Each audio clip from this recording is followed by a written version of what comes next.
Look at that, a view of Main Street at Mulberry Street facing south, that in Elkader. Again, thanks to the Clayton County Register for these photos. More high water, a field by the Central Community School. A field by the Central Community School in Elkader earlier this week inundated with water. These are pictures we've seen repeated in many portions of eastern Iowa. Elkader Emergency Services Building, the Elkader Fire Department, that's right along Main Street, also inundated with water. Here's another picture from Elkader as flooding occurred. This is the Fremont Bank on Main Street in Elkader. And as we said, we've had many pictures. That again, the Elkader Fire Department, Wilkie's Grocery Store parking lot on Main Street, and just an aerial shot as well of the extent of the flooding in Elkader as the river spilled over its banks. And we've seen plenty of flooding pictures from many portions of eastern Iowa, and as we said, we'll continue to see more flooding pictures come in. That was on the Clayton County Register's website. We also have the flood website from the Iowa DOT, just showing some of the road damage. We've shown this now. This is in Iowa County, Iowa 220. It looks very similar to pictures that we've seen in Highway 150 near Vinton. We'll just scroll through some of the other pictures and see what else we have out there. Again, flood damage on Iowa 220. Many roads will need to be repaired. Here's a look at Highway 30 east of the Cedar River. I have to apologize for going so fast. I didn't know that it was moving. Another picture along Iowa 13 also flooded over. You wonder why you can't get through 30 or 13? There's why. The flood water is moving across the roadways. Again, a shot from Highway 30. Many people calling, asking, when will those roads improve? When will those be open? Again, we've got to wait to see once the water stops flowing over and then assess any damage that might be from some of the roadways. Again, because underneath those roads, some of that subsoil is being pulled away, and you see those roads just kind of crumbling in areas, so that's certainly something we'll be watching. Ashley and Chris mentioned a great website earlier. You can get more information as well. This is 2008flood.org, a website that you can click on, need volunteers, need materials, volunteer offers, materials offers. People are posting things that they can do to help out friends and neighbors in Iowa, so that's certainly something you'll want to check out. That again, 2008flood.org, as well as our website, of course, at kcrg.com. There's another look at live First Alert Pinpoint Doppler radar. You do see some scattered showers starting to develop to the north. I'm not particularly worried about those showers, other than the fact they're bringing some rains up toward Waterloo, maybe even into northern areas of Benton County right now. We'll keep our eye on the storms that are moving in, not yet across Interstate 35 in the southwest part of the state. And we could see potentially more development as we head through the coming hours that could extend from Madison, Wisconsin, down through Dubuque, Cedar Rapids, and over toward Des Moines as a cold front moves into the area. Those are the ones we'll watch also for the potential for some heavy rains, some frequent lightning, some high winds, and some hail. That could again happen as we move through the afternoon. So that's our update here in the TV9 Weather Lab. Again, the river in Iowa City still expected, forecast crest at 33 feet. Late Monday, early Tuesday, Cedar Rapids continues to fall along the Cedar River. We're expected to be down to near 20 feet as we head into the day on Monday. Chris and Ashley will be back with more. I know we have the press conference coming up at 10 o'clock, so you'll want to keep it right here with your 24-hour news and weather source, KCRG TV9.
Well, good morning, everybody, and thanks for joining us here on KCRG TV9 News as we continue our coverage of the flood of 2008, both right here on KCRG TV9 and kcrg.com. All right, here's what's coming up ahead. We do have a press conference scheduled for in Cedar Rapids at 10 a.m. where we're expecting information to be released about possible returns to places that had to be evacuated over the past few days throughout the floods, as well as the latest on the water situation, which has really been a hot topic of conversation for almost anybody in Cedar Rapids and the outlying areas not directly affected from the floods. Right now, though, we're going to go back live down to Iowa City to KCRG TV9's Mark Geary, who he's been kind of set up shop there on North Dubuque Street there at the Park Road Bridge, really just over his shoulder. You can see all the effects of the floods. Hi, Mark. Hi there, Chris. Yeah, right here is the intersection of Park Road and Dubuque Street. You can see looks more like a river than it does a road. We've actually seen some ducks going down. It kind of was a little bit interesting to see ducks going down Dubuque Street, kind of swimming along as opposed to cars. You see we have some city workers who are out here now. They're just helping to monitor the situation. They just arrived here on the scene, just kind of checking things out. There are a lot of engineers and various people who come through this area just to kind of inspect what's happening and just keep assessing the situation. I did talk to a police officer who said that this particular area during 1993 along Dubuque Street ended up having to be closed for as much as almost 3 months. And of course the floodwaters weren't even this high during 93, and the floodwaters are still rising here in Iowa City. So there's no telling how long Dubuque Street is going to have to be closed. And of course Dubuque Street is one of the main ways to get into the University of Iowa campus and of course downtown Iowa City as well. Let's take a look over here. We're going to pan over to the left here. And this is a better look at the Park Road Bridge. And when you're over by the bridge, you can kind of see that there are almost looks like little geysers that are shooting out. And the reason that's happening is because they had to drill holes in the top of the bridge because there was concerns that the bridge itself might actually get lifted up off of the support beams and kind of go down the river a little bit, or at least fall off of its support system there. But because they drilled those holes in the bridge, they were able to make sure that it was able to relieve some pressure, and everything is fine. We've just been talking to the engineers all day today, and they keep telling us that it looks good. Everything appears to be moving smoothly, but you can see, though, water is flowing over the bridge. It almost looks like a dam in a sense.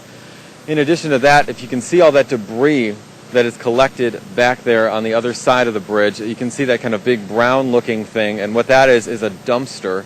And there's some blue barrels, there's beer kegs, there's all kinds of stuff that is just backed up against the bridge here right along the Iowa River. And you know, that's a similar sight that we're seeing up in Cedar Rapids as well with the Cedar River against some of those bridges. Lots of debris is getting caught. I also talked to a police officer a couple hours ago now, and he said that they saw a tree that had gotten uprooted and just came down the river and ended up getting sucked under the bridge. And it was just, they said it was just incredible. Just a giant tree, all the roots exposed, unbelievable sight to see. We're again looking over here more at the river, and there is kind of the arts campus over there in the distance, and you see that is Hancher Auditorium. A lot of people were concerned about that. The university has had to close Hancher Auditorium right now. They're trying to figure out how much water damage they actually have inside of there.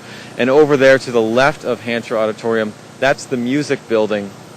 And you can see by the water level, it's right up to those windows, and we're sure that they certainly have some damage as well over there in the music building. Just heartbreaking for all of these buildings and well-known places here in Iowa City that now are just covered in water. And a lot of people are wanting to now see this for themselves, and just this crowd over here has been slowly, increasing, over the past few hours as we get later into the morning here. More and more people just want to come and see this for themselves.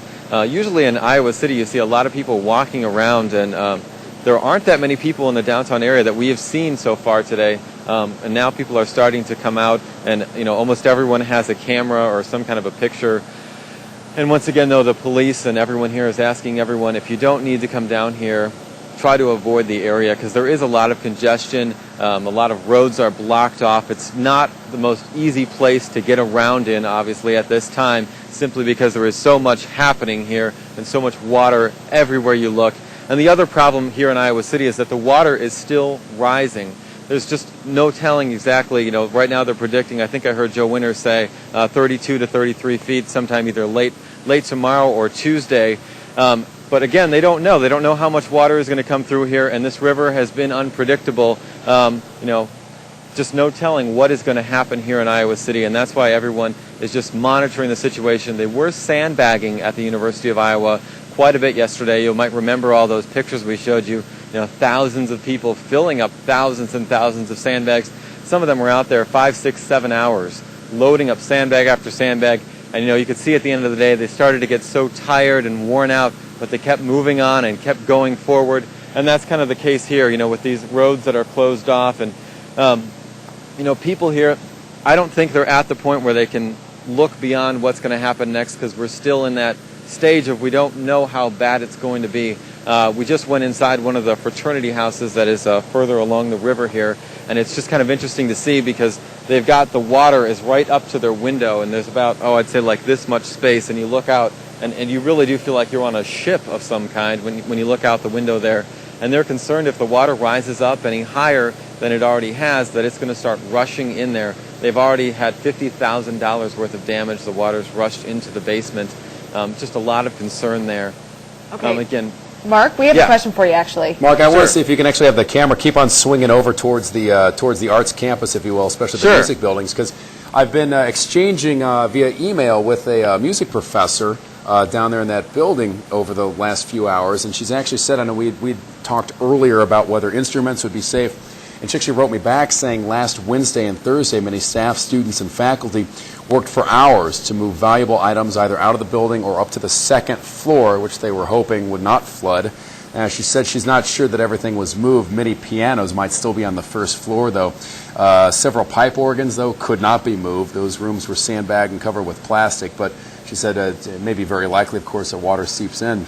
And also said that because on the music building, it's on the south side of the complex, and it's lower than the entrance to Hancher, but the auditorium itself inside of Hancher actually descends from the entrance level down a steep incline, so that would be even further down than from where Hancher is. So we'll have to see kind of where all the damage is with that, but I also wanted to pass that along because we did have the question earlier about there in the arts campus for some of the musical items, some of the other things that are necessary in what they teach down there. So. And that's interesting, Chris, because I think we've been noticing that's been happening all week. We have a question, we don't know what's going on, and somebody at home is watching our coverage, and they email in and give us an update, and we really do appreciate that.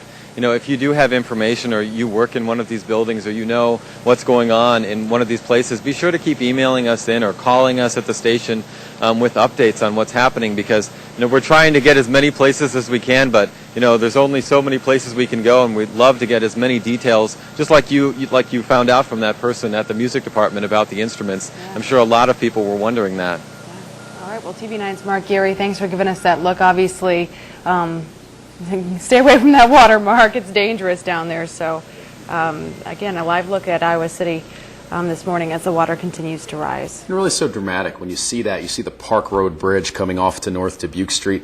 And as we've been talking about yesterday and today, that's such a low-lying area. And once you get a little further north going towards I-80, that whole section has been dealing with high water for a very, very long time because you do have a park down there, obviously with Park Road. You also have basketball courts, other recreational areas, all in that nice grass.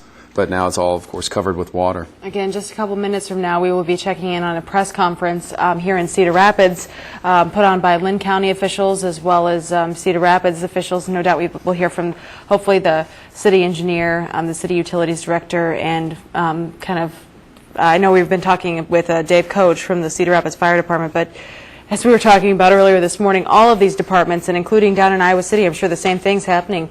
Coralville and Iowa City working very closely together here in Cedar Rapids, Marion, U.S. Marshals, DNR, Iowa National Guard, all working together to keep these areas safe and keep things under control. As you're seeing those images live coming to you from Iowa City, still everybody's bracing to see what's going to happen with a planned Tuesday crest. It was at 33 feet for where it was heading at. Higher in some places, yes, too. As the Iowa River was is still making its way for the high water going first near Marshalltown, then we saw it going through Chelsea, Marengo, and right now down to where it will be going through Coralville, Iowa City, and everything else with that. And of course in Coralville, we had talked about this morning, the need for volunteer sandbaggers course, not needed today in Coralville and the University of Iowa, where we saw so much of the sandbagging yesterday. Hundreds of people, maybe more, coming out to help out. That's also not needed today in the University of Iowa campus.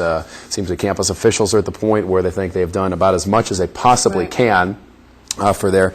And then throughout Iowa City, there is still a need, at least in the city, in some areas, and we are seeing this as we've been looking at the maps between yesterday and then also thinking about that 500-year floodplain, which really stretches along the Iowa River in those low-lying areas, especially in the East Bank. Once you look at Iowa City, because it goes right up until about the block before the old Capitol Hill, because we're seeing so much of that. We're going to toss now to Mark Geary again, because he's actually found somebody who's been a victim of this flood already. Mark?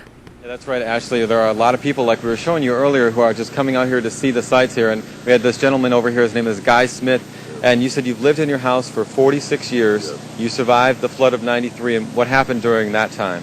In '93, we were flooded out on the 5th of July, and we stayed in the house for 3 days, decided to get out, and we didn't get back until the last week of September. And then we had about 3 weeks of cleanup to do. Had to get the furnace and stuff put back in. We got heat back in the house last week of October. Now, what are your concerns now? Where my concerns now is I can't go to the place. I can't see what's going on, and it's just tearing my wife and I apart. And we don't know when we're going to be able to go back and be able to see what's going on. I'm thinking it's probably going to be at least 3 weeks. Were you able to move anything out of the way, or able? We moved stuff out of the basement, out of the garage, some of the furniture out of the living room, and thinking it wasn't going to get that high, and the rest of it's there. After the flood of '93 and everything kind of went back to its banks, did you ever think, that it could ever be worse than that?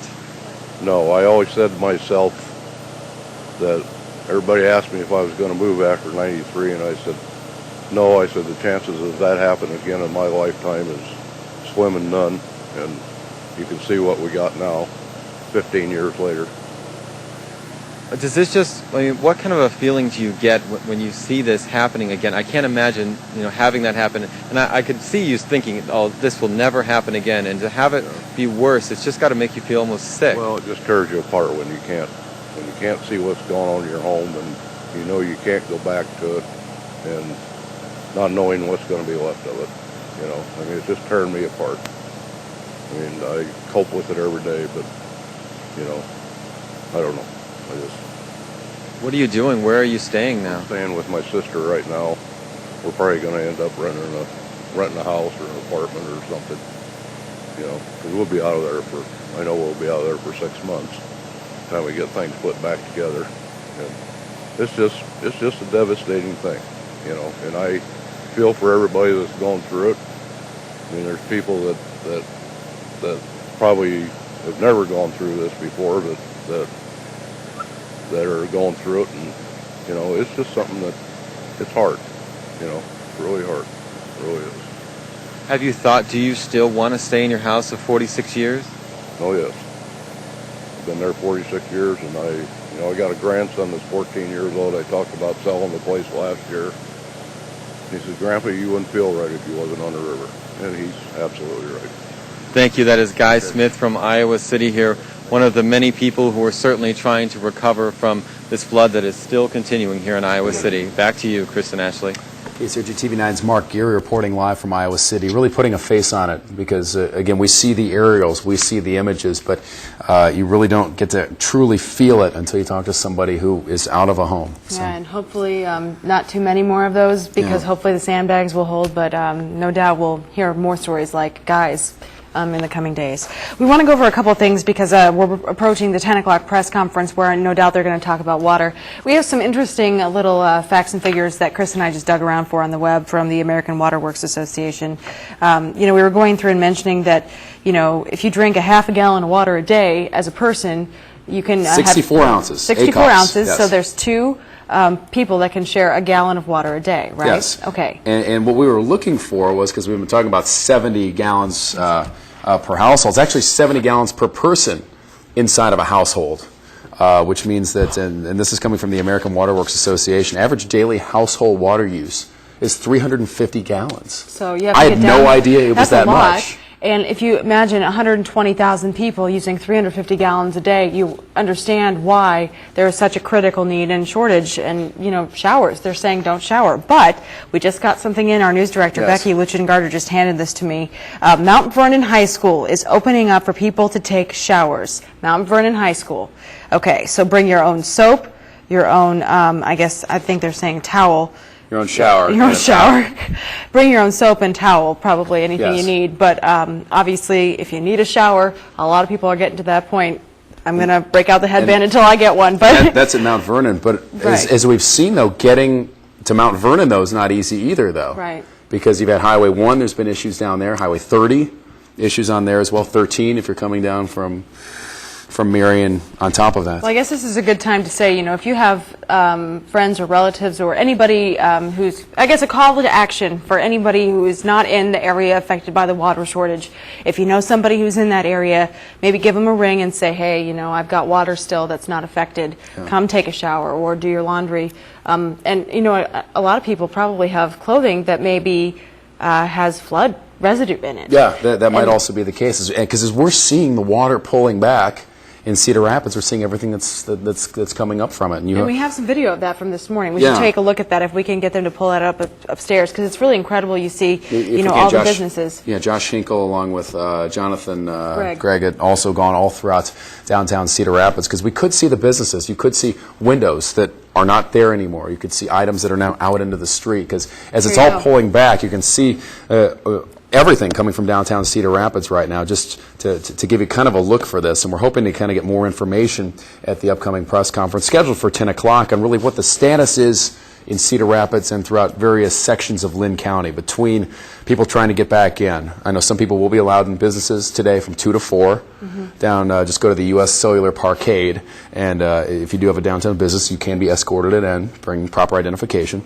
Only 3 people per business allowed, so obviously that shows that they're trying to keep a good handle on this whole thing. I laughed at this earlier because, you know, obviously that car did a horrible job parallel parking. Oh, wait. You know, Yeah, I mean, it's just that's everything's been probably taken. was parked at the meter at one point and not anymore. And it's difficult for me to see, because the last time that I saw these images, I was walking around, I think it was Wednesday, right as it was just starting to seep in. Walking around many of the various elements that we were also coming across as well. And we're also seeing this in some of the neighborhoods as well. KCRG TV9's Josh Hinkle has actually just been coming back through on a boat tour of the Ellis Boulevard Northwest. That's around Time Check, up near the boat landings as well. And many of those areas were the first residential areas that we saw around here to take on water, at least within Cedar Rapids. Is he able to join us right now? Yeah. Okay, good morning, Josh. Good morning. Well, we are right now just down by the levee and where the railroad crosses the river over to Quaker Oats, and we're seeing all of those houseboats up from Ellis Harbor that actually washed down because of the flood. There are 22 houseboats that I can count, and 2 pontoon boats that are sitting up against the railroad bridge. There is a railroad. There are several railroad cars on the bridge as well. So this bridge has a lot of weight on it. The people that I'm in the boat with are a couple of the owners of the houseboats. One of their houseboats is here. The other one is partially in the water up in Ellis Harbor still. But the bridge itself, they're worried that it might not be able to take all this weight, and it could, buckle or collapse or something like that. And if that happens, you're going to have 22 houseboats and all of this debris going down the river. They've been trying to get in here and get these houseboats out of here. They've hired a couple of companies that have barges that could come in here and actually haul these things away. But right now, the fire department in Cedar Rapids won't let them put that barge on the river because of safety reasons. The fire department is, worried about people being on the river because of the level it's at right now and the current, so they don't want that happening. We are allowed on the river today with this boat we're on today because this particular driver of the boat is authorized by the city because he's been taking city workers to different locations across the river and also, helping out with rescues. But as far as any other boats that aren't authorized by the city, that's something that these homeowners can't get around to actually get their houseboats back up. They feel like a lot of these houseboats, even though they are kind of mangled right now and pushed up against this bridge, they are salvageable. You know, if they could just kind of get them back off the bridge and find a way to see what's inside, see what can actually be saved, things like that. Right now, although we are up on the levee that's just off of Ellis Boulevard, kind of by almost down by the interstate, and the levee. I'm standing on top of the levee right now because we're parked because they went over to look at the railroad bridge, or we're docked rather, and the water is on both. The water is running over the levee. It's running kind of over my shoes a little bit, but about an inch over the levee. Nothing too bad, but you can tell that on both sides of me. One side is the river, and the level of the river on my left side where the river is, and the level of the water, which is in the neighborhoods on my right side, is at exactly the same level right now. The houses over here in this neighborhood, normal houses up on land, they still have water up to mid doorway on their first floor, and you can tell that it was a lot higher up on it. There's so much debris scattered throughout these houses that are closest to the river because everything that flowed down from the river flowed into these neighborhoods. I'm seeing boats slammed up against houses. There's houseboats everywhere. There's trees. There's docks up in trees. There's even some of the buildings down here, have suffered major damage. So this is just something that these people are going to have to deal with until the water goes down. They're not going to be able to get back in here, and that could be several weeks, from what I'm understanding from city officials. And it's still so amazing just to think about, because I was in that neighborhood around time check going up to Ellis getting some video for us on Tuesday morning. My kids had soccer practice at time check, Tuesday afternoon, and we could see the preparations starting, and nobody could imagine it's right where it is right now. Yeah. So definitely something, a sight to see, yeah. I guess you'd say. But TV9's Josh Hinkle on the phone there. We will catch up with you, of course, in a little bit here. We are awaiting a press conference right now. We're trying to get our signal established. We're there. Our reporters, of course, are listening, and I think things just got underway just a few minutes ago. But again, we are waiting for that. And, of course, we'll bring it to you as soon as we get our signal all set up. Our equipment, of course, experiencing some heavy wear and tear. Well, remember, we're still operating off of generators here, because we are still within the area where power remains out throughout downtown Cedar Rapids, but so doing everything we can to get to where we have to get to. We've had a lot of cameras, of course, a lot of rain too, as our cameras have been out, and our trucks and everything, and so our engineers are working very hard. Countless numbers of people here on the TV9 staff working pretty much. I think there's somebody here around the clock right now, working to bring you the very, very latest. Let's go right now to that press conference with Lynn County and the City of Cedar Rapids.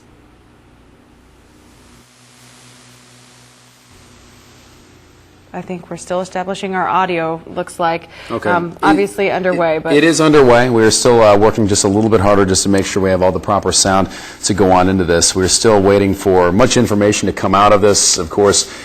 For people who may not be directly affected by the flooding that we've seen all throughout Cedar Rapids and some of the other areas, there's also concerns about the water conservation. We've been talking about that quite a bit. Right, and they are also going to, I guess we can pass along this quick tidbit before we go to that. The Cedar Rapids Solid Waste and Recycling Division is continuing garbage recycling and yard waste collections starting tomorrow again. So for everybody else who hasn't been affected by this, you can still put your trash out tomorrow morning. So trash day tomorrow. And what are the 4 ways they want people to break it into? Garbage for part of it, hazardous waste for another part, appliances such as TVs, computer monitors, as well as yard debris. So they want you to separate it into those 4 elements. And there were a lot of areas besides those directly around the Cedar River that also experienced flood damage, because obviously you look at, Clear Creek obviously flooded, Indian Creek flooded as well, Prairie Creek flooded as well. So you've got a lot of other homes in those tributaries that were damaged. I know, my neighbors were pumping water out of their basements too, so a lot of damage throughout the area as well in many homes. So if you have stuff that's damaged, those are the 4 piles. Also, this is kind of a nice thing they're throwing in. Normally if you have excess trash, you have to buy that sticker to put on all your garbage. They're saying you don't have to worry about that anymore. So I guess one less thing you have to worry about right now if you have excess trash. Again, we want to remind you of a couple of phone numbers here. 211 is the United Way helpline. You can also call the city helpline, 286-5770. And Center. one other element that we're expecting once we are able to bring this press conference live from here in Cedar Rapids is also re-entry into flood areas throughout That's right. parts of Cedar Rapids. Because We should show some more video while we're waiting. Yeah, I think. yeah, If let's you guys do that have if we can. some of the video of the damage this morning that we saw in downtown Cedar Rapids. Here's the debris, but Chris is going to mention a couple things that are going to happen. Yeah, now for some of these, now first for residents that have been directly affected by the flooding, on the preliminary information that we did get late last night, entry will not be allowed prior to noon. No vehicles will be allowed into the perimeter. Oh, we are hearing the news conference now. Let's go to this. Let's get the very latest information right here on KCRG TV 9. Is going to be allowed until the streets have been cleared. We do anticipate large crowds at each checkpoint and understand how anxious people are going to be and certainly wanting to get in and start assessing the damage to their homes. We ask for your patience. We must remember safety is our first priority, and we will be diligent in maintaining the safety of the residents, strike team members, and securing homes. All right. Obviously, we're having some technical difficulties. He's going over right now. All right, we're back. Let's go back to it. We're also going to have ministers present at each checkpoint to assist with counseling as needed. This is a traumatic event. People are affected by this, so we're going to have ministers. We're going to have ministers there. The media is only allowed to accompany families who have granted them permission. If the media are found to be roaming around in the neighborhoods, they'll be escorted out. So the media has to link up with a family. They have to give permission for you to go in, and you can only go in with that family. And then when that family leaves, you have to leave. If you're not with that family, you're going to be escorted out. So please stay out of the area also. The list of the checkpoints are as follows. And is there a map? We'll provide a map. Oh, there it is. In Sector A, the north side of Harrison School Park, which is at O Avenue on 11th Street. In Sector B, is the Abbey Center, and you need to park at the area of the Abbey Center. And Sector C is 1st Avenue and 11th Street, and there will be parking at Turner's West. Sector D is the DOT office, which is a 500 block of 16th Avenue, and you can park at 16th Avenue and 6th Avenue. Sector E is J Street and 19th Avenue, and you can park at J Street and Wilson Avenue. Sector F, Bowling Street and 21st Avenue, and parking will be at Bowling Street in the Hy-Vee parking lot. Sector G is 12th Avenue and 10th Street Southeast, and just park wherever you can. Sector H is 8th Avenue and 10th Street Southeast, and you can park in local businesses. Sector I is E Avenue and 15th Street Northeast, and you can park on the streets. Sector J is Otis Road and Memorial, and you find parking in the area. Once again, please be patient with us. This is a monumental task that we're undertaking. Our first responders are diligently working to assist everyone, and please remember your safety and security is our primary focus. Thank you.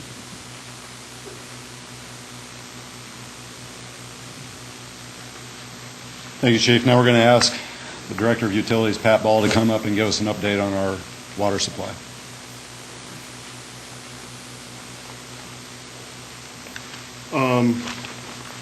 Have some positive news this morning. This is Roy Hessman. He's the water plant manager. We have restored water production to approximately 50% of capacity. So we've doubled what we've been at the last couple of days. We are going to allow some additional usage.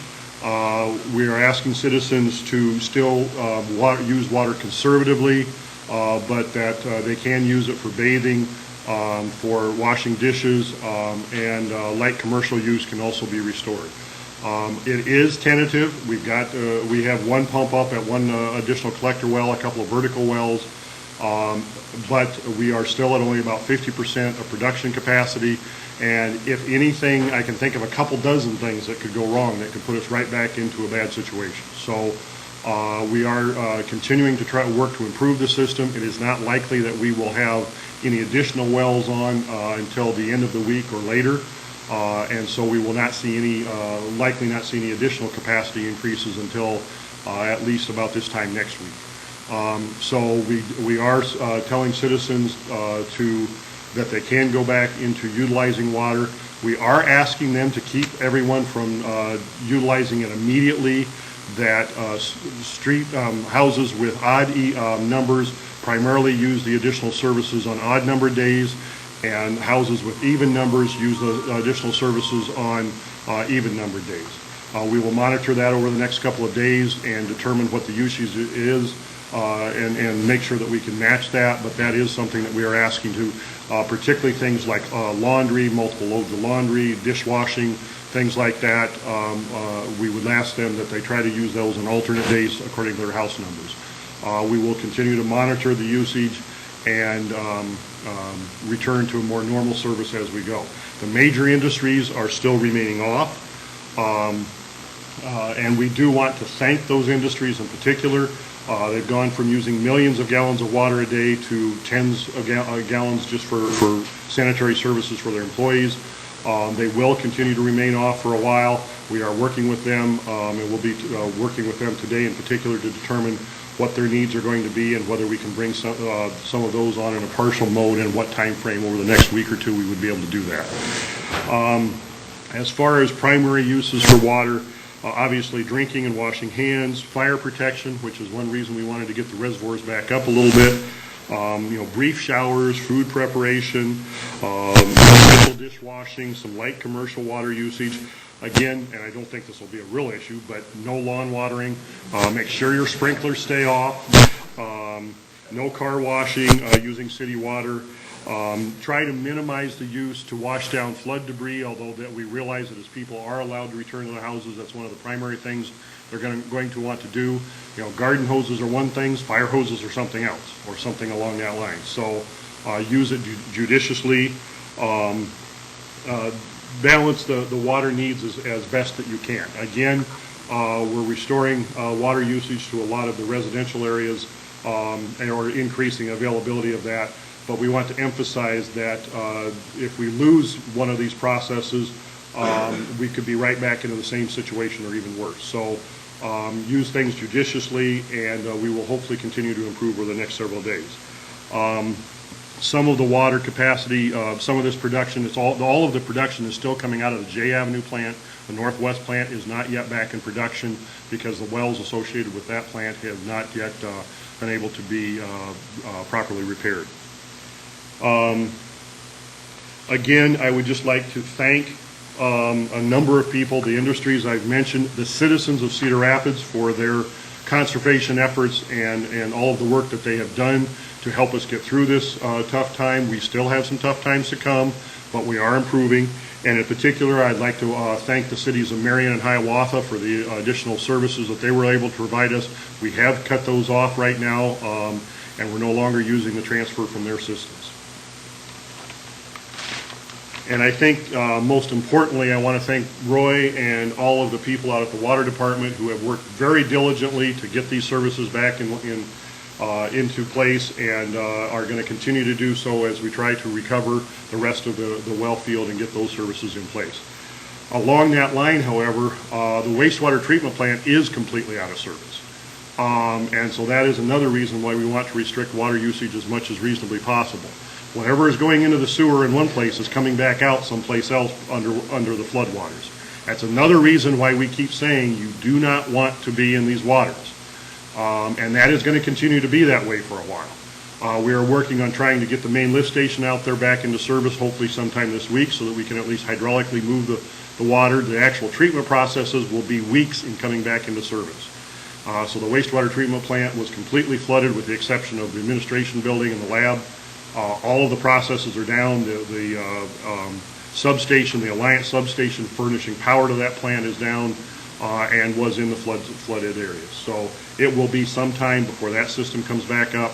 Again, that's one reason to try to restrict water usage as much as possible, because whatever you're putting in there is ending up in the river.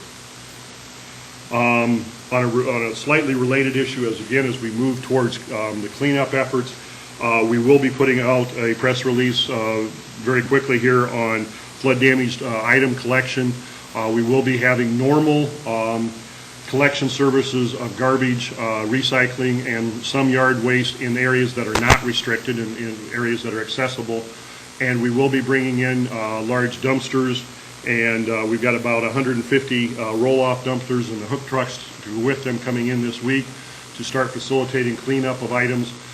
The press release lists the separation that we're looking for. Primarily, garbage is going into one area. Hazardous waste, paints, solvents, things like that need to be kept separated into another. Appliances, TVs, computers need to go into another dumpster, and then yard debris will be separate. So there will be more on that coming out in the press release, but we're just starting those efforts, and so we are moving in that direction to help provide facilities for cleanup as we start moving into the cleanup phase of this significant event.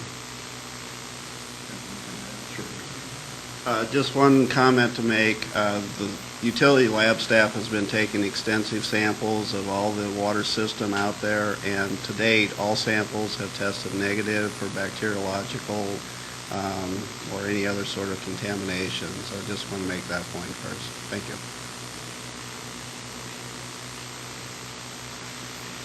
Typically in our morning news conference, Mike Goldberg is a public information officer for Lynn County. He is in a meeting this morning, so in his place we're going to have the chair of Lynn County Supervisors, Linda Langston, bring us up to speed on the county.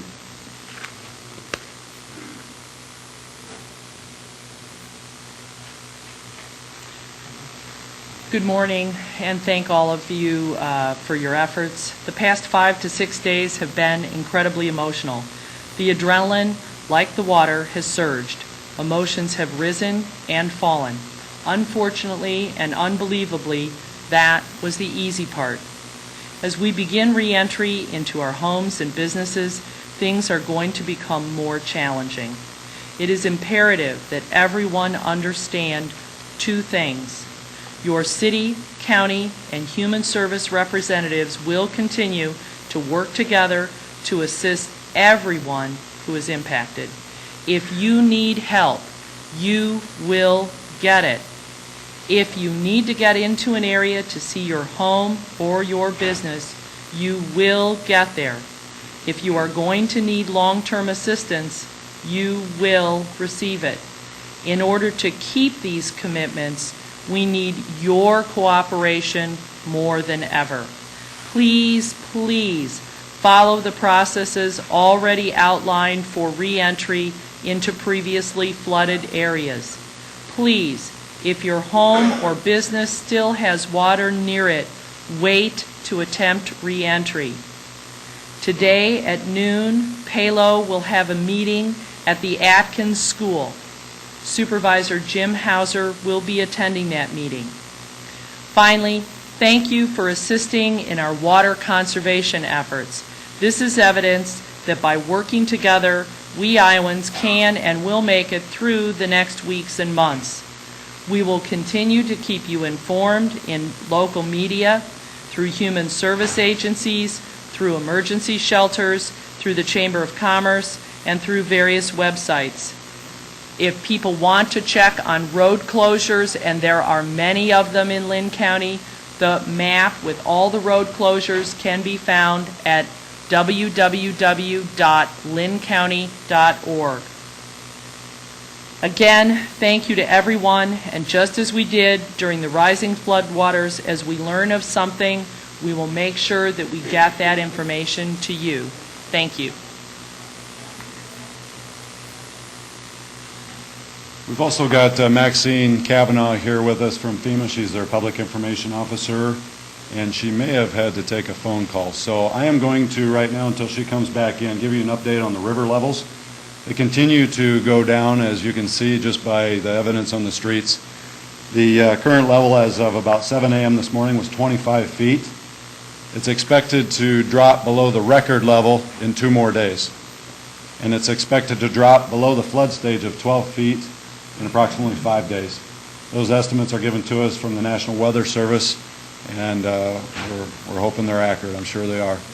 Maxine, would you like to come up and give us an update on the FEMA development?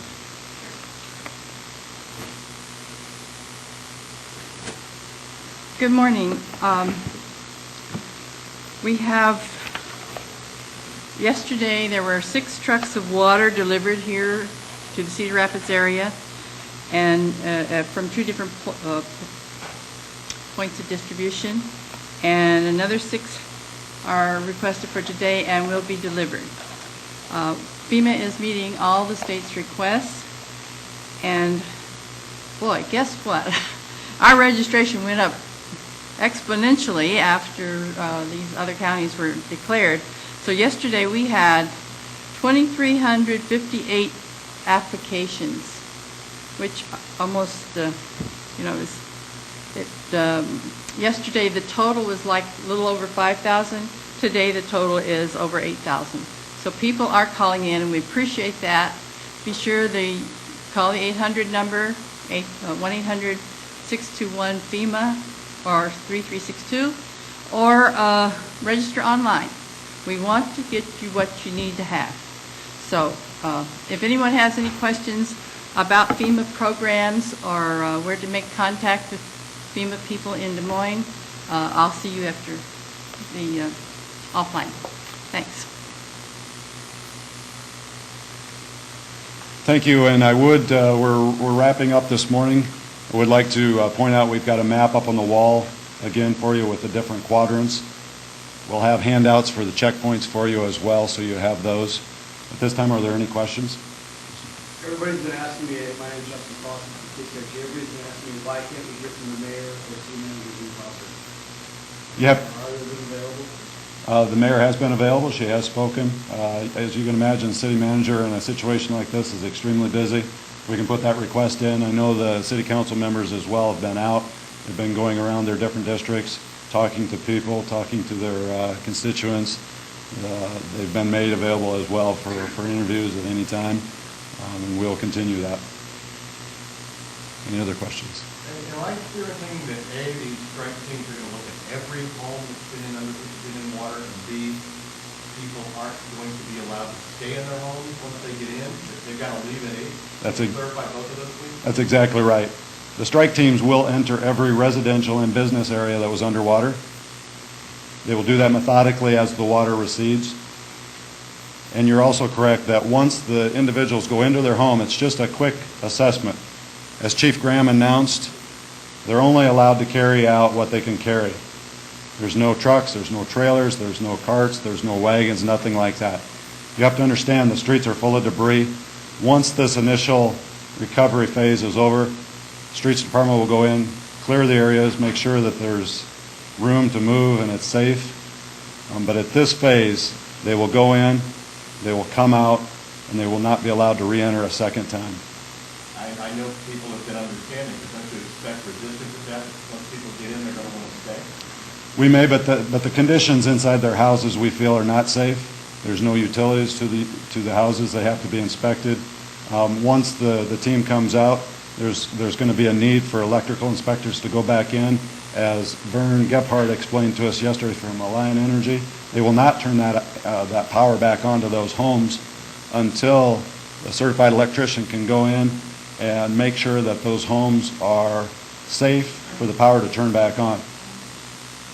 Without power, without utilities, with the conditions that those houses are in, it really is not a safe place to be. So the ultimate question in that regard is, what are you going to do when somebody says, I ain't leaving? It's an excellent question, and I think we'll have to defer that to the law enforcement. Chief Graham will be able to come up and answer that for you. Thank you, Chief. Thanks. The question again?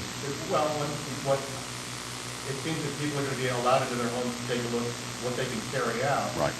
But we all know that inevitably you're going to get people who want to start cleanup, and they're going to get in. Sure. And they're going to say, I'm not leaving, this is home. Well, I would hope that based on the most recent events where we initially went into the mandatory evacuation and we asked people to leave, and the ones that absolutely refused to leave, we went back in and rescued them. I would hope that they would remember that and realize that it's not safe to be there. And but the bottom line is we're going to escort them out. We're going to have a zero tolerance policy, and it's for their safety and the security of not only their property, but for all the property in the area. So if the ones that are leaving have to understand, the ones that will cooperate and leave have to understand that the ones that aren't cooperating, we're not going to leave in there to leave their homes and their businesses unsecured. They're going to be forced to leave. And Whether they're willing to or not. absolutely, yes, sir. Don't you expect there to be some resistance? I expect there to be some initial resistance, but I'm sure that we're going to be able to convince people to leave. I mean, it's a catastrophic event. Hopefully it's fresh in everybody's mind, and everybody just needs to understand that law enforcement, first responders, our primary goal is for the safety of the citizens of this community, period. That's our goal. And then outside of that is the security of their property. We don't want people to stay in that area, stay in those homes at night, and us have to go back in and rescue them during the night because we've had a gas leak, they've been overcome with carbon monoxide because they're running generators and they shouldn't. You got to worry about backfeeding power into the lines that are putting the Alliant workers in jeopardy. I mean, there's all kinds of issues that we've got to deal with, and we're just hoping that everybody's going to be cooperative, but we're going to have a zero tolerance policy on it. For anybody, I mean, even people that sneak in, we're going to have a zero tolerance policy. They're going to be escorted out and possibly arrested. Have you guys been dealing with any criminals in the past few days? Has there been any? Amazingly, no. We've had issues with people going around barricades.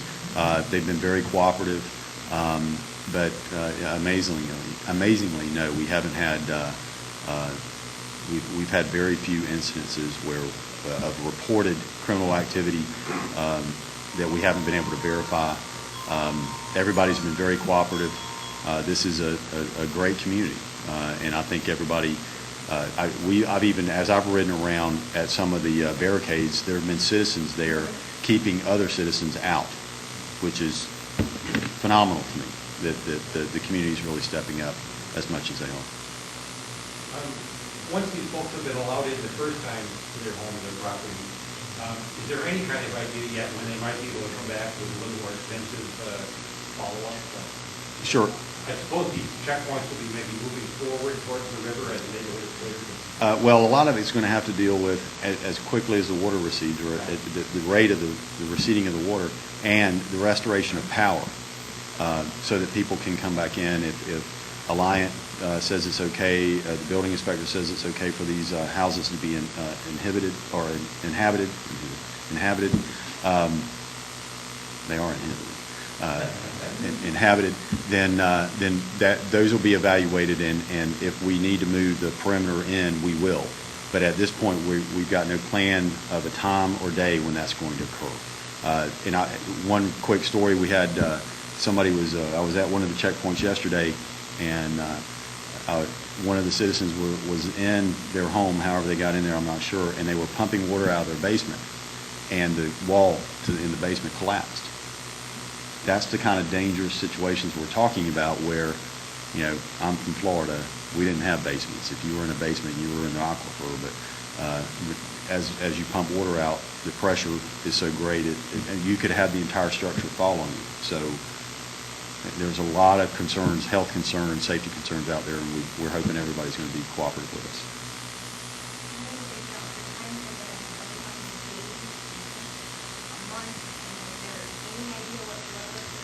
That's a great question.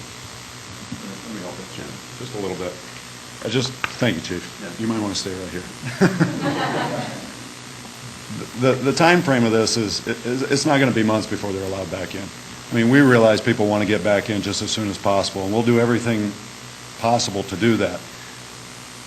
The phases will continue as the teams go in and clear, and these checkpoints continue moving closer and closer to the river as the water recedes.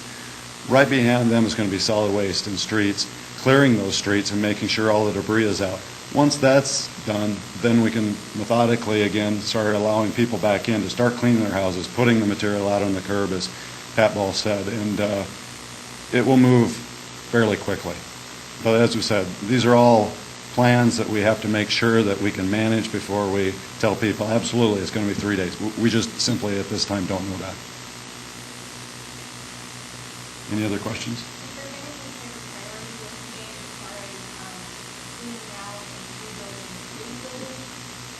You know, those plans are all underway. I know the city council, city manager, and the mayor are working on those, meeting with different consultants and people. Those are plans that started almost immediately. I mean, the immediate, you know, concern was the safety of people. But once that water stopped, crested, and started these are all things and plans and ideas. Christine Butterfield, the director of community development for the city. I mean, these are things that those people are continually, constantly working on right now.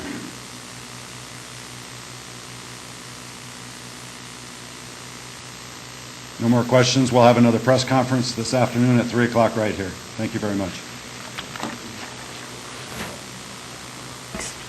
Okay, again, that was just Dave Coach with the Cedar Rapids Fire Department. Oh, we're getting some information here from our producers who have been also helping to monitor this as well. But we want to quickly go through a couple of key points. First on the water. That is just some good news, as they were saying. They're at 50% capacity now. That was from Pat Ball, Cedar Rapids Utilities, saying 50% capacity, which was about double what they were at yesterday. Because remember, yesterday we were hearing how we were probably going to run out, at least in Cedar Rapids, Tuesday or Wednesday, unless people changed their water consumption, which that has clearly happened. Right. So now they're saying that they are allowing it for usage like bathing and dishwashing and some key things at home, but they want to keep it still obviously at a minimum, so only even and odd house numbers. So today is the 15th, so if your house number ends in an odd number, go ahead and shower today is what we're getting. Judiciously. Yeah. That was the adverb that was probably used, probably the best to really succinctly describe it.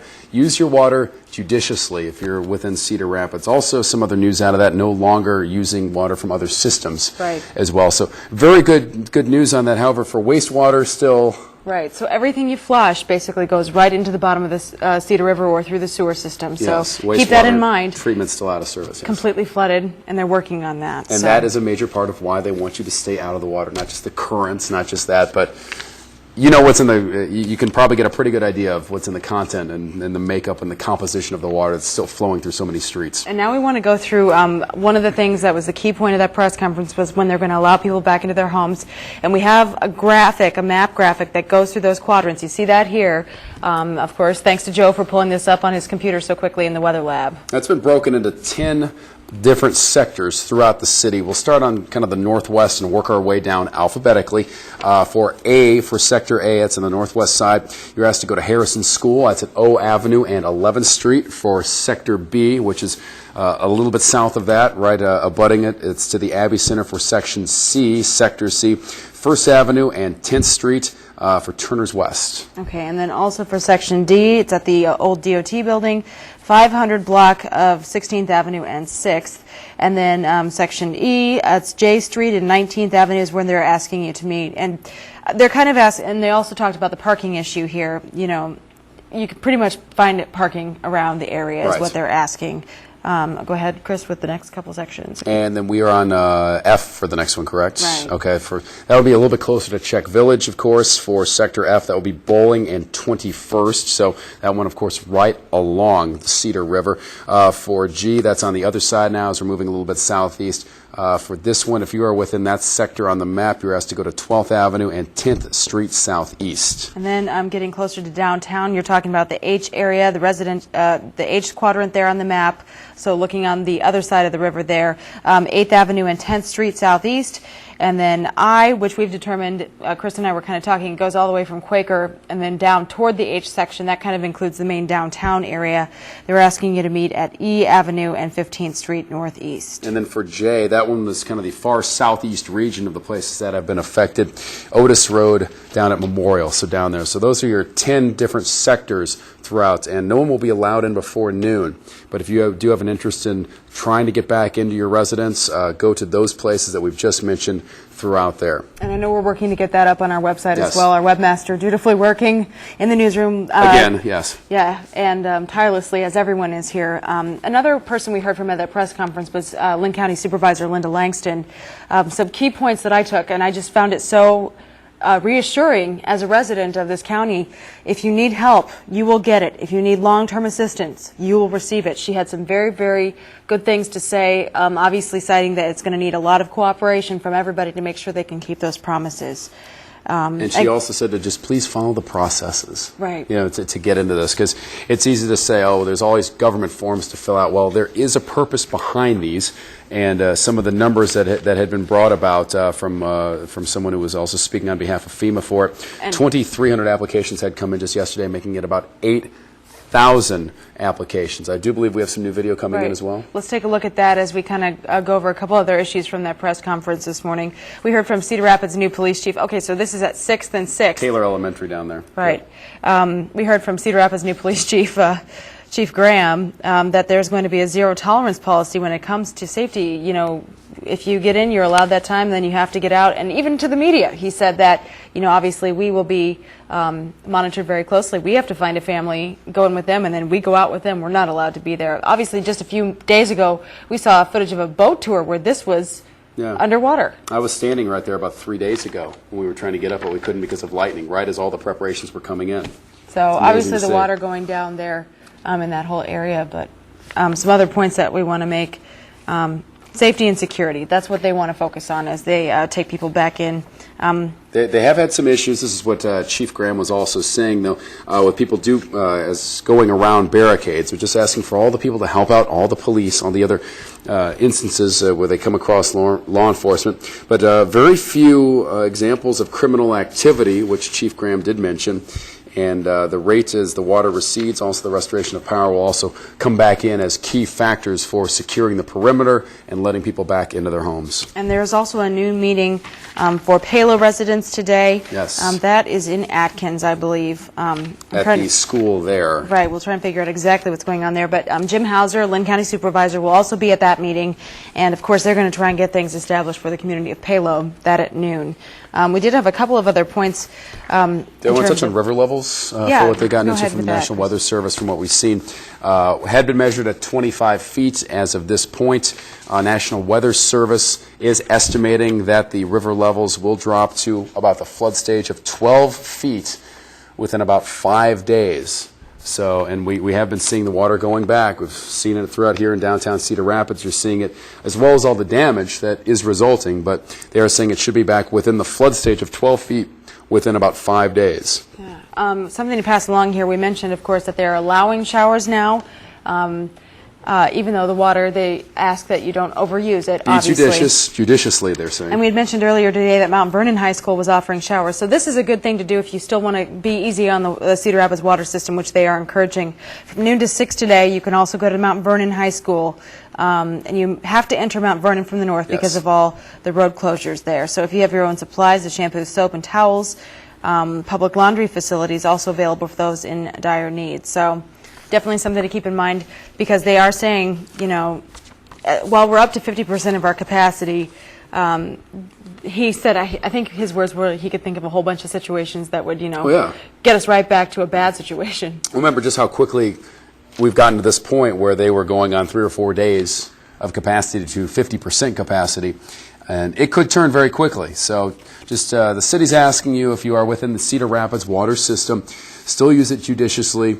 It's not at the dire need of conservation levels that we all had to go through yesterday. But, yep, use it judiciously. They are asking for an odd, even water usage if you're going to be using it for other elements. Just don't water your lawns. If we could show also some video of Iowa City. We just got a press release from the Army Corps of Engineers. They have some positive news for Iowa City. Again, it's appearing now that on Sunday night, June 15th, or Sunday morning, they're saying, rather, not Saturday. Sunday night still hasn't come yet. Yeah. Confused, sorry. We're getting there. We're getting there. Sunday morning, June 15th, it appears Coralville Reservoir crested last evening, Saturday, June 14th, at 717 feet. Currently, it's almost 5 feet over the spillway. The earlier projection, of course, was higher than that by about 3/4 of a foot, but they say that obviously the flood event is going to be of prolonged duration, but that's some good news from the Iowa City press release here and the Army Corps of Engineers as well. So, and also, if you're just joining us here on our Flood of 2008 coverage here on KCRG TV9, good Sunday to you, good Father's Day to you as well. But if you're just joining us, kind of an update here for Coralville and Iowa City as well. For Coralville and the University of Iowa, they have called off all sandbagging efforts for today, but it's still needed, though, in some places throughout the city of Iowa City itself. Here's a phone number for you if you are interested, 319-887-6202. But for Coralville and for the university, that is all suspended. Let's now go down to live to KCRG TV9's Mark Gary, who has been reporting from Iowa City all throughout this as the water's been building up at the very latest. Hi, Mark. We are here at the intersection of Dubuque Street and Park Road, and you can see just how much the floodwater has poured in here. And it looks like it has risen a little bit since we last checked in with you.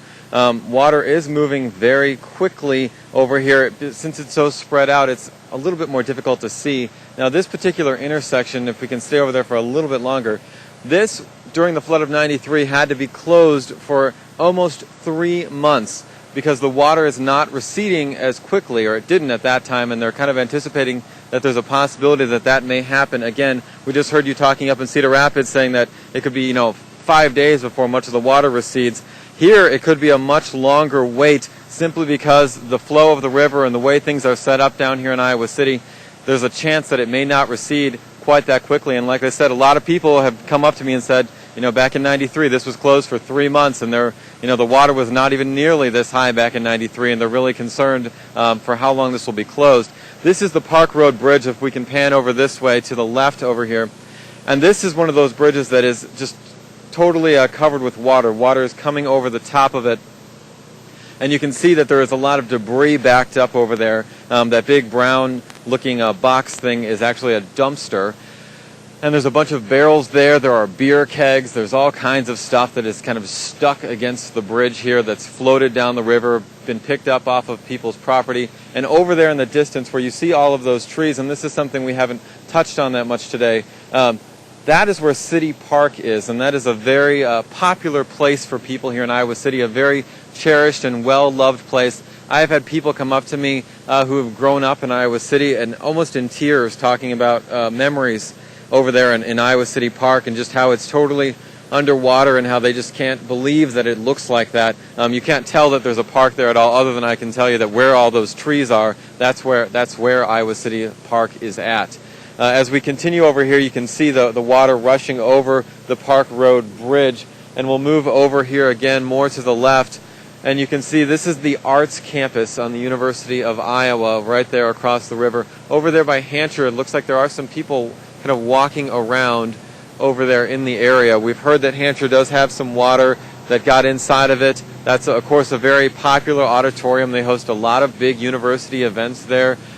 It's got a great view right there on the river typically, but now, being this close to the river, it's also having to deal with the consequences of being that close as well. And if you move over a little bit further here to the left, that's the music building here on the University of Iowa campus. And we were wondering earlier if they were able to get any of the instruments out of there, and a professor from over in that building called us in or emailed in and said that a few days ago they were able to get a lot of their important equipment and instruments and music out of there before the floodwaters reached there. And if you can kind of see those little white balls, those are the lights that are, and there's a walking path that's typically right there by the music building, totally underwater, but kind of gives you an idea of how high the water is up there. If we come over here, and I'm going to just step into the picture here, right beyond these trees there is a fraternity house, and they are very concerned at this point because the water is, there's like this much space between the window and the water. And they said that they love that view there. They've always loved that view, and now they're kind of worried that the water is going to start pouring into that particular building. They already have some water in their basement. It's about $50,000 worth of damage so far. And that fraternity house is called the Phi Delta Theta House. It is right now an inactive fraternity. They're still trying to reestablish themselves, and in fact they were trying to reestablish themselves here on this campus. This year they were planning to have a big campaign, and I think they are still going to try to do that, but right now they have a ton of water right behind them, but hoping it doesn't rise too much and break in and fill in the lower level of that area. Lots of people are also coming here to take a look. There's many people just left, actually. We see some here now with their dog coming down to see it. A lot of people have just come up to me and said that they just wanted to see this for their own eyes. We've got a group over here, if we flip around this way, just kind of looking to check and see for themselves. people trying to figure out landmarks that they recognize or notice to kind of get their bearings, because really it's very disorienting down here, because everywhere you look you just see, you know, pools of water, and there's a person taking pictures as well. I mean, I have not seen hardly anybody come down here without a camera. And they are letting you come down here to see these, you know, to see what it looks like for yourself, but they're keeping people behind these kind of barricades that say road closed, sidewalk closed. And that's because the water is just unsafe on a number of levels. One, the current is rushing by so quickly, and two, it's full of all kinds of stuff that you don't want to be walking in or stepping in. There's sewage and wastewater in there, and you don't want to be walking around and stepping around in that kind of stuff.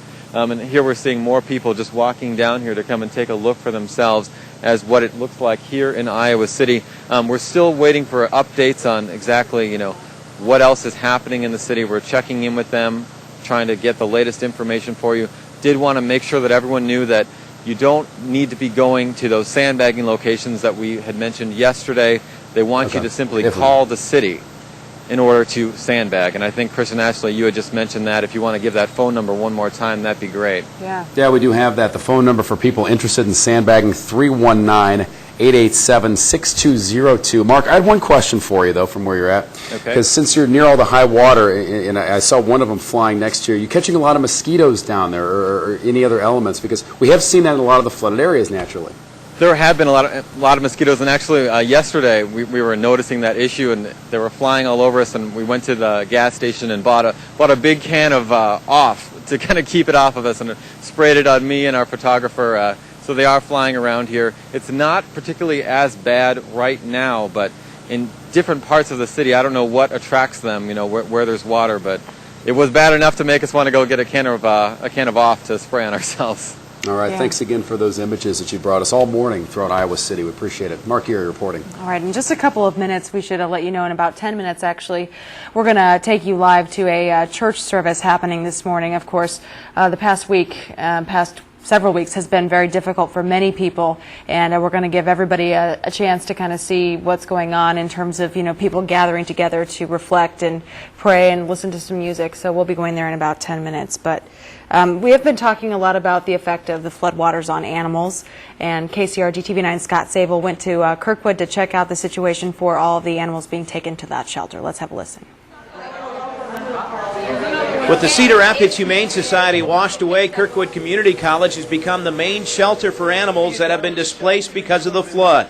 If you have no place for your animals to live, you can drop them off at the Kirkwood Animal Health Department on 76th Avenue Southwest. Right now, I'm guessing we're in the area of 350 to 400 animals. And you're rescuing these now, or are people bringing them in? Is it a combination? It's a combination of both. There's been ongoing efforts. Number one, we evacuated our shelter on Wednesday. That brought about 125 animals into this facility. And then since then, we've taken in animals for people that weren't able to shelter their animals anymore.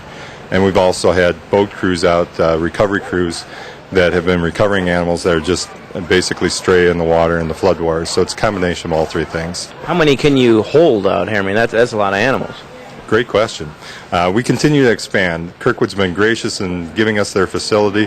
We've got a number of buildings here, and we continue to expand and continue to look for additional resources. So, can they actually come here and say, hey, my animal's stuck in the house, can you go get it? Actually, there's a mechanism in place, and it's the information line, 211. If you dial 211, tell them that you have an animal that's in a residence somewhere, or you know where there's an animal in a residence. They have a form that they fill out. That information is passed on to one of the water rescue teams, and they make an attempt, time permitting, request permitting, to go find animals. So they've gotten hundreds of requests up to this point. I know they brought in a trailer last night with over 50 recovered animals in there. The Missouri Humane Society has their rescue vehicles on site. They just brought in some more animals late this afternoon. I had to leave 2 cats behind. And they went and got them for you, or? No, they're going to. They're going to. I got the runaround from around, but the Missouri Humane Society is really great. They're going to get them, and that'll make everybody happy. That was Scott Sable, of course, reporting from Kirkwood Community College. We've gotten so many phone calls, Yeah. emails, people concerned about that. So. And we have a couple of numbers for you really quick we want to pass along concerning animals, animal rescue and claim numbers. So if you've maybe dropped off your animal and you're, entering the recovery process, you might want to call this number 319-398-4980. That's the local number, 319-398-4980. Or you can also call this number, which is a 314 area code, 314-805-7256. All right, as we are in preparation for everything else that's to come today throughout our flood of 2008 coverage here on KCRG TV9, let's now check in with Joe Winters with your first alert forecast. Joe. Well, Chris, there's again the possibility that we may see some storms across eastern Iowa that will be moving in that have the potential to produce some heavy rain and the possibility of some damaging winds. Let's take a look at live pinpoint Doppler radar. They're not in the TV9 viewing area yet, but they are very close. In fact, you can see that they are just crossing Interstate 35, and there's a line that's starting to develop up toward Fort Dodge. That activity is going to head to the east at about 30 miles per hour. So that means afternoon, 1 o'clock or so, some of that activity may be nearing the Iowa City and Cedar Rapids area. It looks like as it moves into the atmosphere outside right now, which is sunny and very ripe for thunderstorm development, that we could see that possibility of damaging winds, but also, as we said, we could see the possibility of heavy rains. In fact, as we take a look at the flash flood watch that's in effect, you see that we do have a flash flood watch covering Johnson County, Iowa County, down to Washington and Henry County. This is an area now that flash flood watch is in effect until 9 o'clock tonight that could see rains 1 to 3 inches out of some of these storms, because the storms that we see today compared to the storms yesterday will be slow moving. That means not only can they produce that severe weather, but they can also produce some flooding. It looks like our main threat of severe weather and heavy rains would be, if you took a line from Dubuque and Cedar Rapids and moved it to the south, that's probably the best chance of where we'll see some of that real active weather move through. Again, exactly right where we don't need it, where those rivers continue to crest. Now, we do want to give you a little bit of crest information. We heard some of the city officials giving some information as well. The latest that we have along the Cedar and Cedar Rapids is 24.4 feet. The slow fall to 20 feet is expected by Monday, and you heard them talk about falling to near or below flood stage by the end of the week. The Iowa River, the Coralville Reservoir, it has crested. We've been in contact with the National Weather Service as well in Davenport. They are preparing a new forecast right now that may aid us in updating the Iowa River crest in Iowa City, because from what I understand, once the spillway crests, it's anywhere from 6 to 18 hours that the river will crest in Iowa City. So I would expect that crest to be on Monday now. At what level? We'll be waiting for that level to come out from the National Weather Service, again from the Quad Cities. The current forecast stands at 31.5 feet for the Iowa River at Iowa City. The forecast right now is 33 feet on Tuesday, in some areas possibly higher. But as we said, with the spillway crest occurring, it looks like they'll prepare that forecast in about the next half hour. So probably by 11:30 or so, we'll have a new forecast that will come out. It will likely crest it a little bit sooner in Iowa City, and we'll have to see what level they're going to pick that up at. But right now, that forecast still stands at 33 feet. Again, of concern as we do head through the afternoon, though, is going to be that potential for some showers and storms that are going to drift through the area. We're still a couple hours away from those storms reaching Cedar Rapids and Iowa City, but some of the storms down to the southeast of Des Moines may reach some of our western counties within the next hour. We'll continue to monitor the situation. Right now, there are no watches or warnings in effect as far as severe weather across eastern Iowa. That is a definite possibility as we head through the next couple of hours. So that's a quick update here from the Weather Lab. Ashley, Chris, are you back on set right now? We'll continue to monitor here in the Weather Lab. Okay, thanks a lot, Joe. Something's. Whoa, that was loud. Okay, There we go. now we're That'll back. wake us up just a little bit here. Joe Winters All right. reporting from our Weather Lab. Thank you, Joe. Okay, and we do have some information we want to pass along to you. We've got some video that's kind of been coming into our newsroom this morning. We can roll some of that as we talk a little bit about, kind of what's coming up here on KCRG TV9. And a reminder, hey, it's Father's Day. If you haven't called your dad yet, might be a good idea. I know I didn't get a chance to send my dad a Father's Day card with all that's going on. You've been slightly busy. Slightly busy, So many yeah. have, yes. So obviously, if you haven't had a chance to call your dad, give him a ring or do something special for Dad today, especially if you know your family has been affected by this flood. above and beyond. It doesn't take much to make it very, very special. So. But thank you again for joining us here on the Sunday morning for our KCRG TV9 Flood of 2008 coverage. And as we've been saying yesterday, today, all throughout, we do welcome your phone calls, your emails as well. So and feel free to keep sending us all the images, pictures, videos that you do have, because the more contact that we're also able to make with you throughout this as we're gathering information, the more we're happy to pass along. Let's pass along some information now from a news conference just a few, I guess about 45 minutes ago now. We were talking with Cedar Rapids City officials that they have now figured out that they are at 50% of capacity in terms of producing water. Excellent news, yes. Yes, and the result of that is that they're now going to allow people to bathe and do limited dishwashing.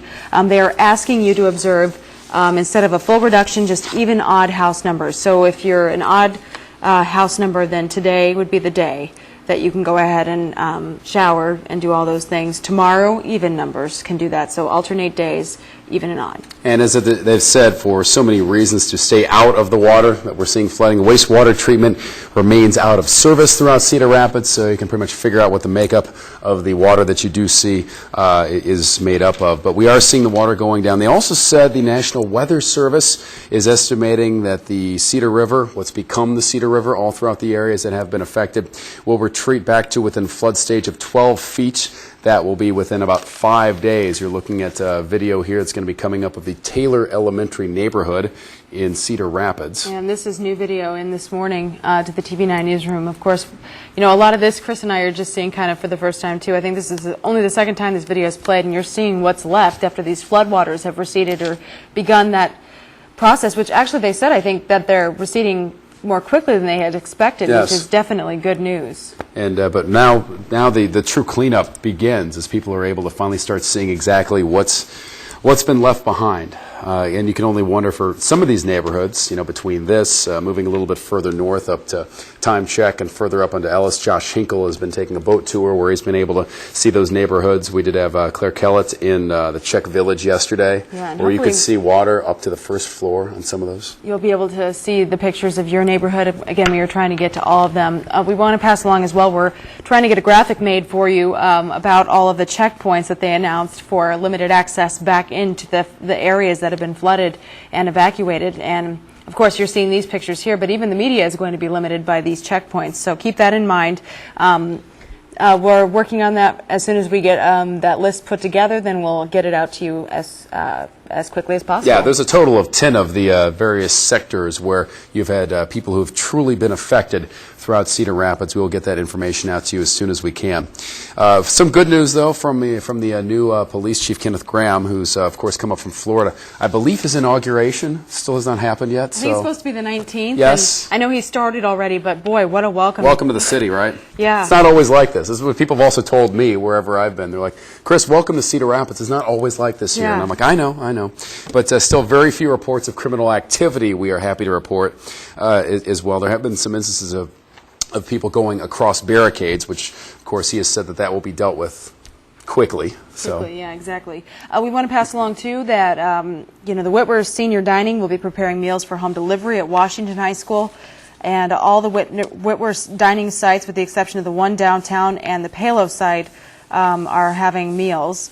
And then I believe Meals on Wheels also serving hot meals tomorrow. So keep that in mind. If you need a meal, those are some options for you as well. And also some issues have been brought up regarding FEMA as well. The person from FEMA also said during the news conference that about 8,000 applications have now been completed. In fact, just about 2,300 were completed really within about the last day. So here's a phone number for you. If you do have some concerns about that, you can call 1-800-621-FEMA. That's 1-800-621-3362. If you have any questions for the Cedar Rapids City Helpline, here's a number for that as well. That's 319-268-5770. Also for animal rescue, if you may have missed that from our story with Scott Sable, 319-398-4980 for animal rescue. Okay, it looks like Salem United Methodist Church was surrounded by floodwaters on 1st Avenue Southwest. Lovely Lane Methodist Church offered up their church for a Salem-only worship service this morning. That's the worship service we've been talking about, and the Reverend Linda Bibb is that reverend of that church at Salem Methodist, and she will be conducting a service that we will be taking to you to in just a few minutes here. Again, that is going to be a live service to kind of let you understand what's going on in terms of people gathering together. I know yesterday we heard from the father at, I believe it was St. Patrick's Church, which was completely underwater, and he said, you know, and you could just hear it in his voice, that it had touched so many members of that congregation, how tough what they're dealing with is, but that they're going to get through it. And that was kind of the message of hope at the end of this, is that, you know, as a man of God, he believes that we will get through all of this in due time. So. And we've been going through this for about 4 to 5 days, at least for most people in Cedar Rapids. Some areas, obviously, earlier in the week, and then in Iowa City, some parts have been dealing with this for well over a week through various flooding. And you're looking at some pictures this morning. Yeah, for downtown. Look at the Central City area downtown, and of course the damage is completely evident. You know, the sandbags are one thing that you're seeing now, how dirty they are because of the floodwaters.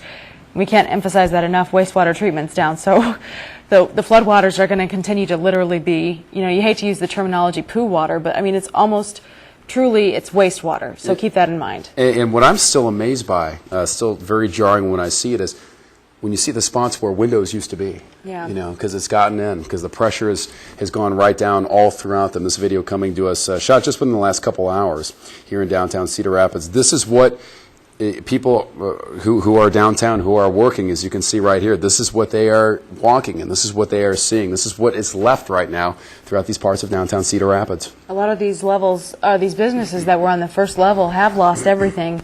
And as we were mentioning a few hours ago, there are going to be business owners allowed back in this afternoon in groups of 3 entering at the Cedar Rapids U.S. Cellular Center Parkade starting at 2, running till 4. And they're going to pretty much keep that strict because the city engineer or structural engineer has been looking at things, and at one point yesterday they actually had to pull everybody back and say, look, it's not safe. Well, they had to have the fire department come right back in and decide whether they could still go through the various parts of the skywalk and down into the buildings, because when you have this, there's still a threat of fire, because you do have standing water, you have places that used to be plugged in, you have all these other various elements that do need to be checked out before we can really go into them and investigate further. But there's the shards of glass you see left behind, and that is, and it's everywhere. Obvious to the eye how dangerous that is. All right, looks like we just got an update as well from the governor's office, Governor Chet Culver. They will also apparently hold news conferences later on today to update on the flooding situation. We're seeing 12:30 from Johnston. We're seeing. Yeah, so that's Johnston's in central Iowa. So the governor back in Des Moines probably went back to touch base and figure out the situation in Des Moines. Obviously, there's 201, the central city area right there. There is flooding in Des Moines as well, which is another thing. We haven't been able to show you a whole lot of video because we've got so much incredible video coming into our newsroom from this area. I talked to my parents who live in Des Moines. They say, you know, their news stations are showing all the flooding from Saylorville and the downtown area, Court Avenue, if any of you have gone downtown. Similar looking to our downtown in terms of it's almost like a little strip of local businesses. But you see what this did, the floodwaters here. Right through everything, right through that one. And I'm not sure the severity of what they're dealing with there, but obviously you see that here. And I believe it was TV9's Josh Hinkle that was out this morning along with photographer Jonathan Gregg shooting this video. And TV9's Josh Hinkle joins us now on the phone. Josh, good morning.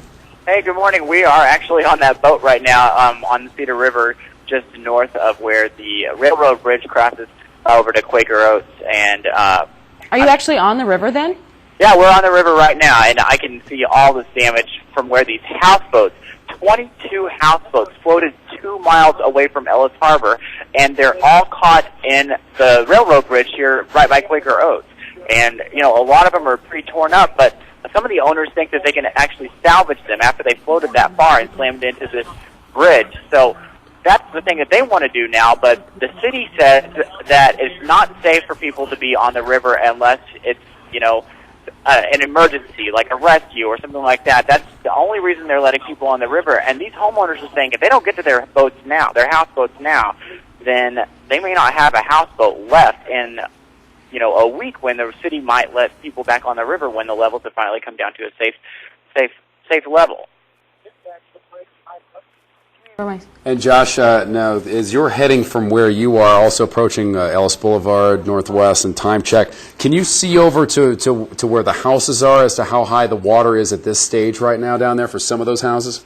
Oh, sure. If you come by the Time Check area or anything up around Ellis Boulevard, parts of Ellis Boulevard are actually still underwater, Right. and the water is right up to the top of the levee in most of the spots along that area as well. The houses still have water, mid doorway on the first floor, so it's still here, and it seems like it's going down on both sides of the levee, but as it drops on the riverside, it's staying as high as it was on the other side of the levee. So those people are going to have an even tougher time getting that water out. And I can only imagine, because once you got down by the boat docks there off of Ellis, that whole section was closed off as early as, I believe, early Tuesday morning because of the threat of the floods and the high water.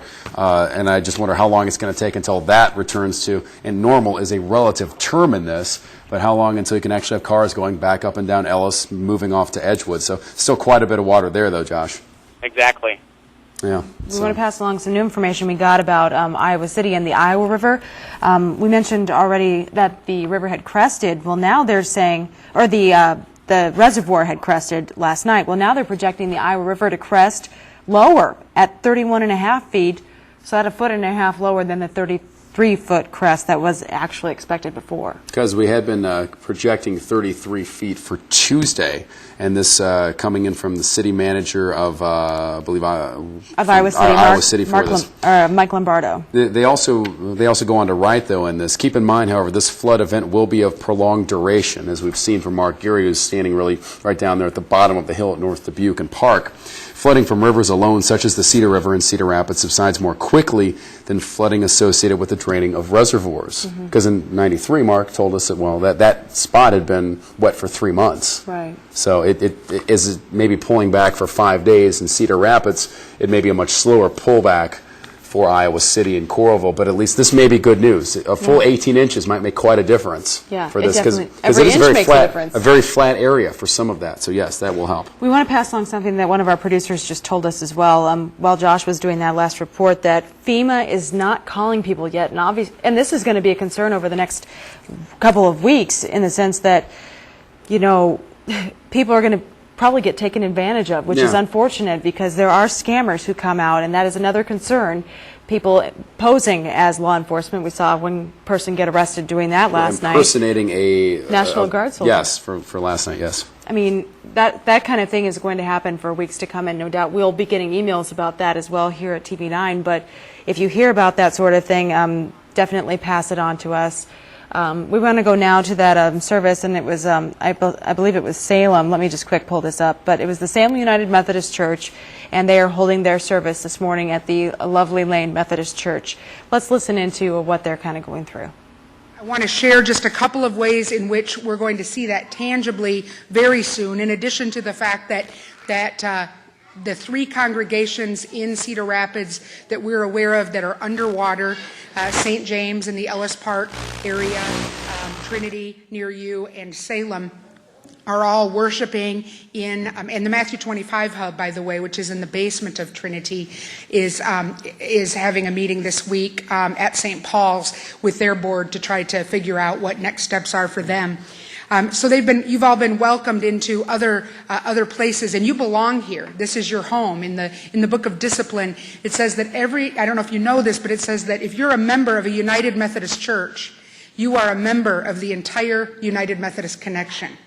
So you're not guests here. You belong here. This is your place. The other thing that I'd like to share with you from that pastors' meeting is that we had several pastors who've received contacts, phone calls, emails from people that they have gone to be in mission.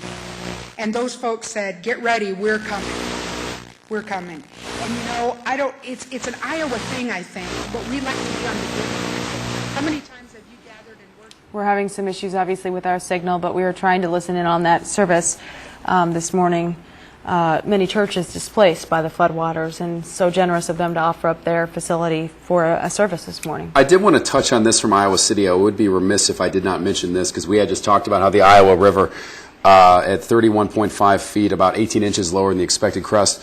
There are also no plans to close either of the 2 remaining open bridges throughout Iowa City, Benton Street and the much more major Burlington Street Bridge. So very important on this. Let's go back to Iowa City now to KCRG TV9's Mark Geary, who is reporting live. Hi, Mark. Mark, are you there? Looks like we're waiting on Mark. But okay, we'll still be able to get back to you necessarily. Definitely. We will go back in just a second. Let's pass on some numbers. Yes, more from Iowa City, yes. This is off of the Associated Press. About 5,000 residents so far have been displaced in Iowa City and in Coralville, and the 2 towns combined have a population of about 78,000 people. Right. And we've been mentioning the curfew, and that is remaining in place despite these new numbers about the crest, but the residents were under that overnight curfew last night again. So now let's go back to KCRG TV9's Mark Geary. I believe we have him now. Mark, are you there? Yeah, I'm here now. Sorry about that. That's all right. We are here along the Iowa River here, and I just got off the phone with Michael Lombardo, who is Iowa City's city manager, and he gave me some pretty good news. He said that they were talking to the Army Corps of Engineers, and they think that the river might now be here at its crest already and may not rise all that much more. Now, however, there is one little caveat there. It could rise depending on the weather. Now, if there's a lot of rain that comes in, then of course the water will likely rise a bit. But if things continue to kind of hold steady, they're thinking that this might actually be the worst of it. It only might rise, say, a few more inches or so. They're just not totally sure, but it does appear to be slowing down a bit. And this is according to they're attributing it to the Army Corps, and they're really thinking that things might be moving along better here than originally expected. In addition to that, the Benton and Burlington bridges, they're thinking are totally secure at this point. Again, you never know what could happen here. This is a flooding situation. We've seen all kinds of unexpected things happen over the past few days. But at this point, they think that they are totally secure. The city at this point is now moving from a sort of a reaction mode to all the water coming through here to more of a let's look towards the future state, where they're basically trying to plan and figure out, okay, where do we go now? Where do we go from here? What do we do next? Because they're really thinking the water isn't going to get much higher than it is at this point. Now, what that also means, though, is that there's some bad news here in the sense that the water here in Iowa City is not likely going to recede quite as quickly as it is happening in Cedar Rapids. As we told you, let's go over here to this intersection again on Park Road and Dubuque Street.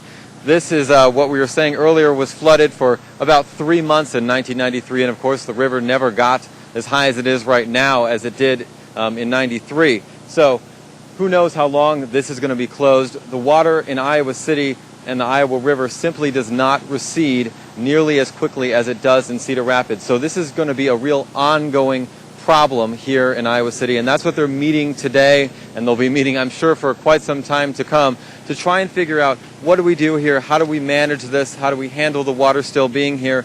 They're telling me, too, that some of the buildings, say on the University of Iowa campus and in other places where there is water in the building, that water could be there for weeks. We've been seeing those images today in Cedar Rapids of people going back into these places that are downtown that had water in them. It's no telling how long we'll be able to get those kinds of pictures here in Iowa City because the water does not drop nearly as quickly. But again, the good news out of all this is that they do think it has likely reached its crest. Chris and Ashley? Mark Geary reporting live from Iowa City. And of course, Mark was on the Iowa Avenue Bridge. Spent plenty of time there. At least, Mark, the good news also coming out of this, the Benton and the Burlington expected to remain open. No expectation of closing as well. So some good news in pieces right now from Iowa City. All right. Thanks. Mark. We could also pass on a note about businesses being affected by this. A number of people have been emailing and calling us asking, well, do I go to work? Should I go to work? What's the situation there? We've got a number of closings on our website, the cancellations tab, kcrg.com. A number of businesses have called in and said, hey, you know what, to conserve water, we're going to ask our employees not to come to work. And here's some facts and figures on what happened with the water situation this morning. And this is going by the recent news conference that started back at 10 a.m. in Cedar Rapids about the current situation for the public water supply throughout Cedar Rapids within the water system. It's now 50% water capacity now. Yesterday, they were telling us that we had a water supply in Cedar Rapids good for until about Tuesday or Wednesday if usage did not change. Apparently it has. Yeah. They were actually very pleased with that. Yeah. Yes, extremely. So nice job, Lynn County. But for this, you can bathe, you can wash dishes, but follow, they they've said to use it judiciously, but to also follow odd and even. For Okay, residential and this is uses. They are going to allow limited small business usage. The large businesses that they had talked with before are still offline, except for sanitary uses only, I think is what he said. But at this point, you know, do your best to still conserve water. Pat Ball had said, he's the utilities manager, he had said earlier that he could think of a number of situations that would put us right back where we were yesterday. So this, of course, a positive development, but not an immediate solution to our problem. And also the other positive, they did say they're no longer using water from other systems, which is good. And we've been talking about this earlier today, how per capita, the American Water Works Association said the average person in a single-family home uses about 70 gallons of water per day. Yeah, let's just mention these. About 350 per household. And really, if you can try to knock that down, and I know maybe many people were able to knock it down to 1, 2, 3, less than 5 gallons yesterday. Maybe that has been part of the difference as to why, at least in Cedar Rapids, water supply is in better shape. Yeah, here's some of those numbers for you. A bath takes up to 50 gallons, a shower 2 gallons a minute, shaving takes a gallon. A whole gallon, just to take care of that. And yes. every time you flush the toilet, 3 gallons of water. Every time you wash your dishes in a dishwasher, 20 gallons.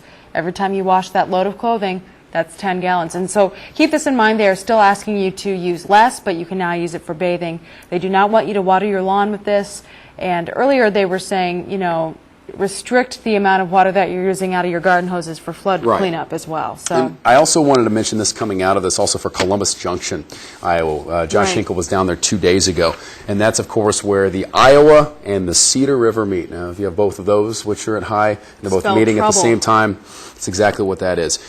This coming to us from the Associated Press from Columbus Junction. Water is 10 feet high in parts of that area in Columbus Junction, nearly to the roofs of about 20 businesses as well as the town's water plant. The assistant police chief, though, said today a levee protecting the town from the Iowa River gave way at about 5 p.m. yesterday. Workers had spent all days really reinforcing a 3/4 mile stretch. That was what I know Josh's story was on back on Friday. People there, though, were long gone. Good news to report. No one was hurt. that is good news. So the police Anytime you hear that, that is good news. The assistant chief said, we thought we could just ride this out, but we are because it just gave way. So good news, though, from Columbus Junction, which we all knew would get hit so hard. Right. And we've been mentioning as well limited access for businesses to get back into the Skywalk, go back to their businesses if they can access them through the Skywalk. We talked with Amy Johnson-Boyle last night here on TV9 from the Cedar Rapids Chamber about accessing this, and they're going to allow it again today. They had stopped it yesterday, but today from 2 to 4, they're going to escort people through, 3 representatives from each business. And there were so many people who showed up yesterday to try to be able to tour their business where they worked, maybe if they're a proprietor or a business owner, to be able to try to take care of that, to at least get a glimpse inside for what may be destroyed, what may need fixing, what might have been saved, what they can save. Today that will still be available from 2 to 4 p.m. Just go into the U.S. Cellular Center Parkade. Of course, right next to the arena, right next to down there, just northeast of it, just in the 1 block northeast of it. And if you're able to be escorted in, National Guard or some other officials will be able to take you in there. Quick increments, you'll have to get in, pretty much just assess it, get out, but that will be available again today. And if we can pull up some video of what Iowa City kind of looks like from the Iowa River. We do have an update. Meteorologist Joe Winters just sent to me, and I think Mark kind of touched on this, and we've kind of mentioned a couple of this, but I just want to read it again because it's so reassuring. Iowa City is cresting right now, but will remain nearly steady through Monday afternoon. So it's high, but they're thinking that this is as high as it might get. And Joe says he expects today's rainfall will at worst keep the river steady there. They don't expect additional rises from the current crest. So if that's the way things are, that could be a godsend, truly. If this is as high as it gets, I mean, you don't want to say it's necessarily good because there's been so much damage throughout between neighborhoods there in Coralville and Iowa City. However, what you will not notice, though, as much as the pullback, as Mark Geary has also shown us, because of the reservoir, you get the water off the reservoir, unlike just a single river, it will not pull back as quickly. You're looking at video that was actually from yesterday of the University of Iowa power plant for right here. That's, I believe, right along Burlington. And you can see kind of the condition that was in, all the sandbagging going up to it. As yesterday, it did have water getting into some parts of the facility for yesterday. That's right at the main intersection, right there at the foot of the Iowa River there off of Burlington. And the sandbagging effort just seems so crazy to me. What So a day many it was for the people. sandbaggers yesterday. So many people showed up to volunteer their time and spend their Saturday, their free day, helping out people they didn't even know. Right. And that is the case that we're seeing in so many situations here around Eastern Iowa. People stepping up, helping out people they don't even know because they're in need. And it can be anything from being super active, such as we saw yesterday throughout Iowa City and other parts, Labor-intensive sandbagging. to just not flushing the toilet for a little while. Right. Even a bit more inactive in Cedar Rapids and some other places. Everybody's just trying to do their part to be able to make it happen. Okay, we're going to go now back to the church we were trying to bring you earlier, of course, in Cedar Rapids here, a church that was surrounded by floodwaters. Young, middle, and old. And we are so proud of who you are and who you will become in our Lord and Savior. We are traveling around in this hymnal some, and I would like to ask if you would turn to page 39 with me, because already scheduled for our early service was going to be the baptism of Keaton James Schooley. And because we want to be as normal as we can, and because of this wonderful symbol that we have before us, of a new life coming to Jesus Christ, parents who have understood the call of God to make sure that Jesus is going to be in Keaton's life, we needed to do this today, don't you think? Now, we don't have our regular accoutrements. We don't have the baptismal candles because they are on the third floor at Salem. But we have everything else. We have a wonderful baptismal font. We have water that has actually been distilled from my dehumidifier. Thank you to Kathy Wickham for your Wall Street Journal quotes about all the ways that we can conserve water in Obviously, Cedar she's Rapids. the pastor there at that church, getting ready to do a baptism. Very, very exciting. And Trying to keep normalcy in play in some using water areas. from her dehumidifier. I mean, that is the true spirit, and we've seen that a lot as people have tried to conserve water. But Yeah.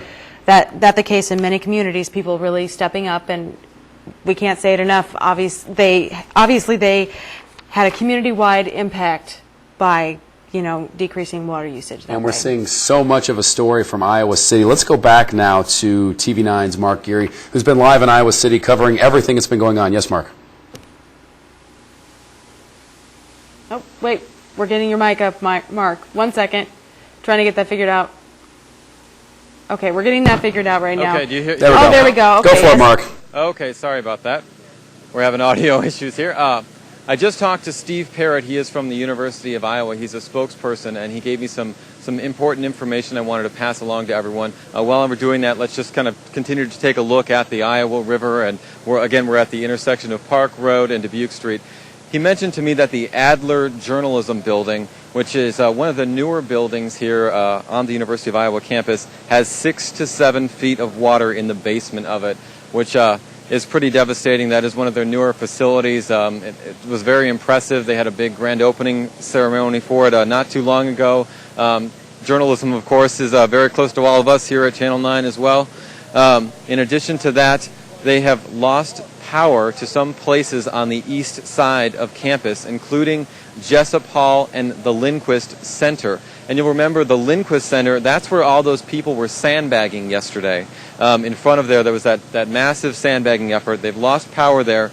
And that is a very important building, as well as Jessup Hall, because that's where they house all the university's networks and their servers and their systems. So they are now operating those on generator power, but there is no electricity per se in the building. You're now taking a look right here of ducks that are actually walking by on the street here, just so you can see that's kind of one of the things that keeps happening here. Lots of baby ducks go by. They're operating on generator power for Jessup Hall and the Lindquist Center, which means there's no lights on in the building, but they are able to basically keep up the university's email system and telephone system running because they're operating on those generators. They are kind of concerned about whether they're going to have enough fuel to keep those generators running, so they're kind of working on that process. The reason why they've lost power that they think right now is that there maybe have been some water that got into some of the steam tunnels and maybe caused some sort of a short. So as of right now, they're trying to figure out where they can move administrators. They are housed in Jessup Hall. They're trying to figure out where they can put those people. At the same time, we also have some very good news. Lindquist, which is again where they were sandbagging yesterday, does not have any water inside of it. So that sandbagging effort, is working. There's no water in there, as well as the library, which everyone has been so deeply concerned about. They built that giant wall all around the library, and no water is inside there as of this moment. However, there is 1 million square feet of the university campus that is underwater. That's 1 million square feet is underwater, and there is yet another 1 million square feet of university area and property that is threatened to have water that could potentially rise up over it. So there is still a lot of concern. 2 million square feet of property at risk here on the University of Iowa campus. They did also want me to stress that the hospital, the University of Iowa Hospital, is still open, is still running, it's functioning as normally as possible during situations like this and these kinds of circumstances. The power plant facility on the University of Iowa campus is still down, but they are making do with that. But again, just to recap the big news out of here the past few minutes, we've just learned the Adler Journalism Building has 6 to 7 feet of water in the basement. That's one of the newer buildings on the University of Iowa campus. They've lost power on the east side of parts of the University of Iowa campus, including Jessup Hall and the Lindquist Center. They're now operating on generator power. They don't have any lights on, but they are able to kind of access their email and keep the phone system working here on the University of Iowa campus. Of course, an important thing to remember for tomorrow, even though Monday is typically the start of the work week, they do not want any non-essential university employees to come to work. That's all the student employees. Basically, they want everyone to stay away as long as possible until the water goes down. And again, as we told you earlier, the water here is likely to remain pretty high for quite some time here in Iowa City, simply because there's just not as much room for it to kind of get out of this area. We've been told that some buildings that have water in them could have water in them for weeks on end. So a lot is ahead of us here in Iowa City. As Cedar Rapids sees that water start to recede here in Iowa City, they're just planning to wait and see what they can do about the water, because it's not going anywhere for quite some time. Especially not in that point. KCRG TV9's Mark Geary reporting live from Iowa City. Thank you for that update, Mark. Many of the residents of Cedar Rapids that were affected by the flooding had to go to shelters because they had no home left. Yeah. And one of those shelters is Viola Gibson Elementary in Cedar Rapids, or I guess north of Blairs Ferry Road. We're going to go now to Ira Goldman. He is the shelter director there at Viola Gibson. Ira, I talked to you yesterday. How are you doing? Okay, Ashley. How are you? Good. We're doing fine. We're hanging in there. I've been watching the coverage. You guys are incredible. You're fantastic. Oh, well, thank you. We really appreciate that. How many people do you have at your shelter right now? We have just under 200 registered. Okay. And we have just under 100 who actually slept here last night. Okay. And you can still accept more people? We have some space still available. And as the situation changes, people do leave, and that frees up more space. But if somebody is out there and they need a place to come to, and I guess they're north of the river, we're here, and we're waiting for you, and we will take care of you. Now, Ira, I know one of the things that I saw yesterday at Viola Gibson was the fact that you had, medical services and counseling services available. If somebody's maybe not staying at that shelter, but they need counseling services, can they come there?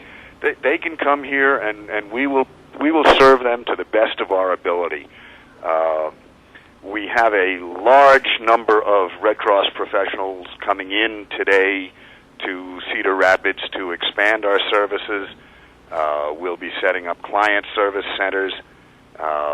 So if people have needs, the best thing to do is to come to us, and we will do the very best we can to solve those needs or refer you to the place that can solve them.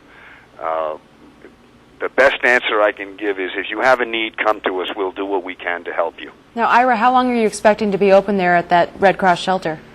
Well, my return flight to New York is June 27th.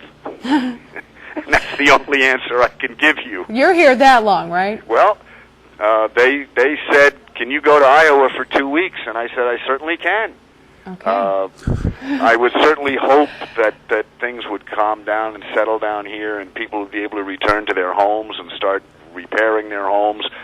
But we don't go away while there's a need, and as long as the need is here, the Red Cross will be here.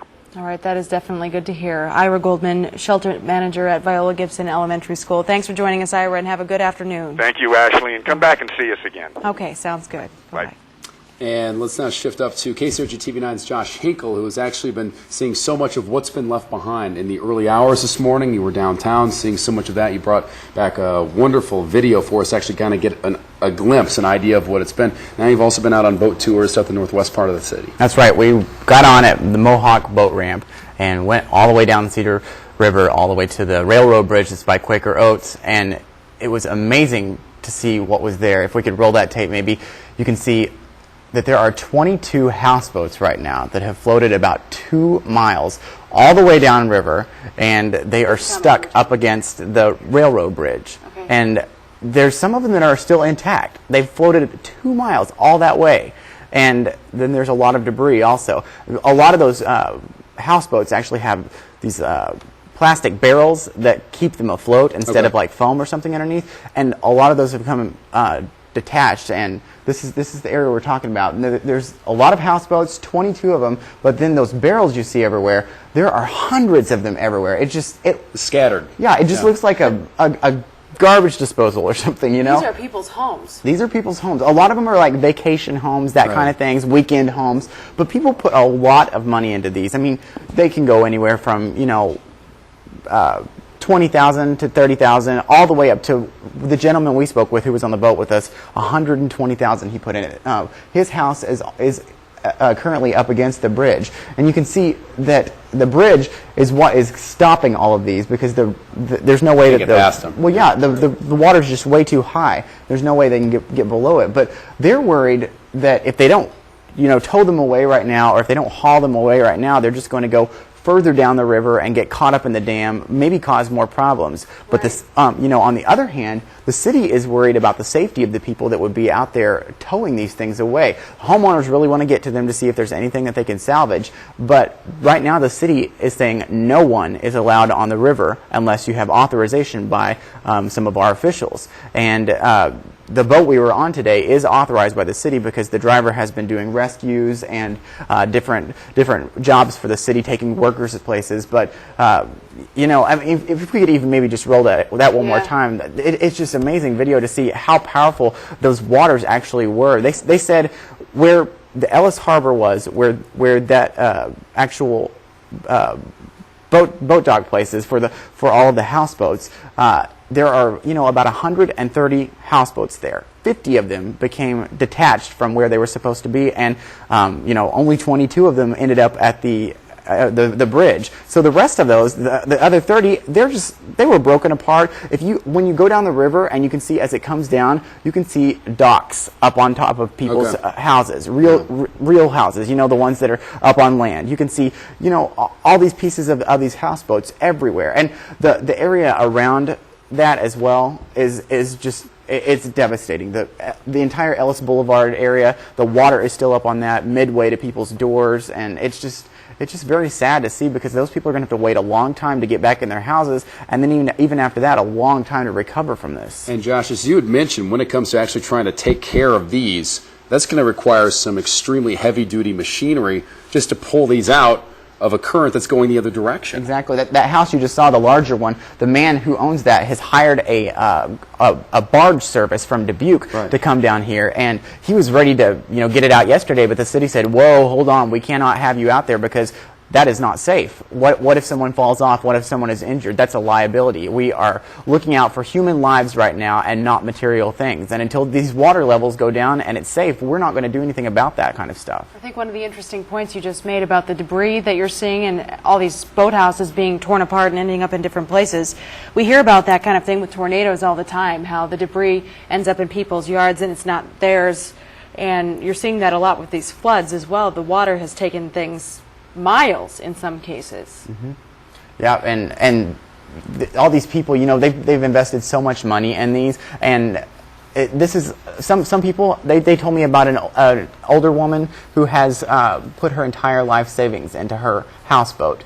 And that's what she does. You know, she retired and she came out there to Ellis Harbor so she could be there on the weekends and, you know, spend her life that way. And now that's all gone for her. If you go up to where all of the houseboats are supposed to be, a lot of them were connected to telephone poles and power poles that were out there, and they've ripped those poles out of the water because the force of the river was just too much. And when it started carrying those houseboats, it just started pulling all the cable with it. You know.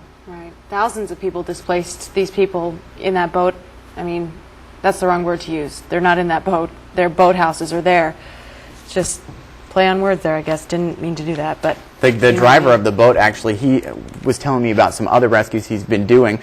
He's actually the same guy we went out to do the rescues with the people that were trapped in Alliant Tower on Thursday. Okay. Then, since then, he's been doing a lot of pet rescues. And it's just amazing, like, people left their houses because they didn't have time to grab the dogs, and then now they're going back and doing the humane thing and trying to find those animals. So that guy is very, very, very busy, and I know the city's very thankful to him, and we're very thankful to all the people that are helping out. There were 16 rescued from that one at Alliance. Right. Correct. Yep. I mean, it's just still amazing to think about what needed to be done throughout the preparations, and then once all the water levels hits from where we're at now. They just got in and thought they had time to get out, and they didn't. The water just rose way too high. But we were in downtown Cedar Rapids earlier this morning, and it's finally down where you can walk around most of the town if you're allowed in. But you have to have an escort by the National Guard or police to get into downtown because it's still very, very dangerous. There is a lot of debris, dangerous debris. I mean, I'm talking about shards of glass that are this long, and if you stepped on something like that or fell on something like that, it could be fatal. Well, especially when you come into a downtown area where there's plenty of businesses, in the front of most of those businesses, a large pane of glass. And on that very dramatic video you brought back a few hours ago, we were able to see just how many of them are without their signature, if you will, right out front within the glass. Exactly. And after we started rolling that video a little bit, we had business owners from downtown who had not seen their shops calling and asking for me and saying, "Did you see my shop?" We had the woman who owns Mr. Bean's, the coffee shop on 3rd Avenue, and she called. She actually called. And yeah. we hadn't seen her shop yet, but we sent a photographer out and got some more video. And when he brought it back, we were able to look at it, and her shop, the facade was completely gone, and you were able to look inside, and everything was just washed out. And I told her I would call her back and let her know what happened. It was just so heartbreaking to have to give her that news, but she was very understanding, sad at the same time, but very appreciative of everything that's been going on. Josh, I'm sorry to interrupt you, but we got to go back to the Salem United Methodist Church. Reverend Linda Bibb, of course, giving this ceremony. Let's listen in. Some of you, Shannon Booth Bieberdorf, I don't know where you are, but we love you very much.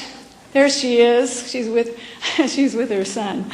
We love you very much. And Channel 9, thank you for all that you have done to tell us what's going on so that we might be made aware and be safe where we are and watch television instead of trying to get into those places ourselves. You've done such wonderful around-the-clock coverage. Shannon, we're so proud of you. Thank you.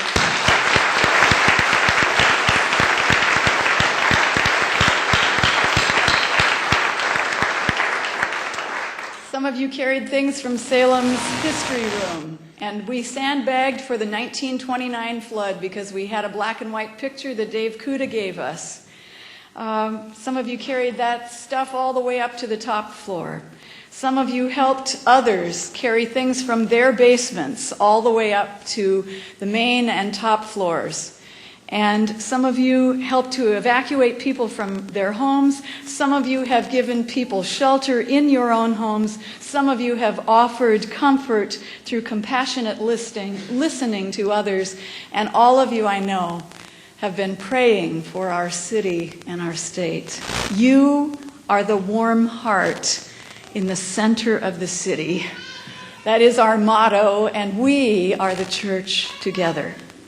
As we watched in disbelief on the television, the following scripture resonated as the waters rose and rose. And I'd like to ask our brother Mark Minger if he would come up and read that scripture right now.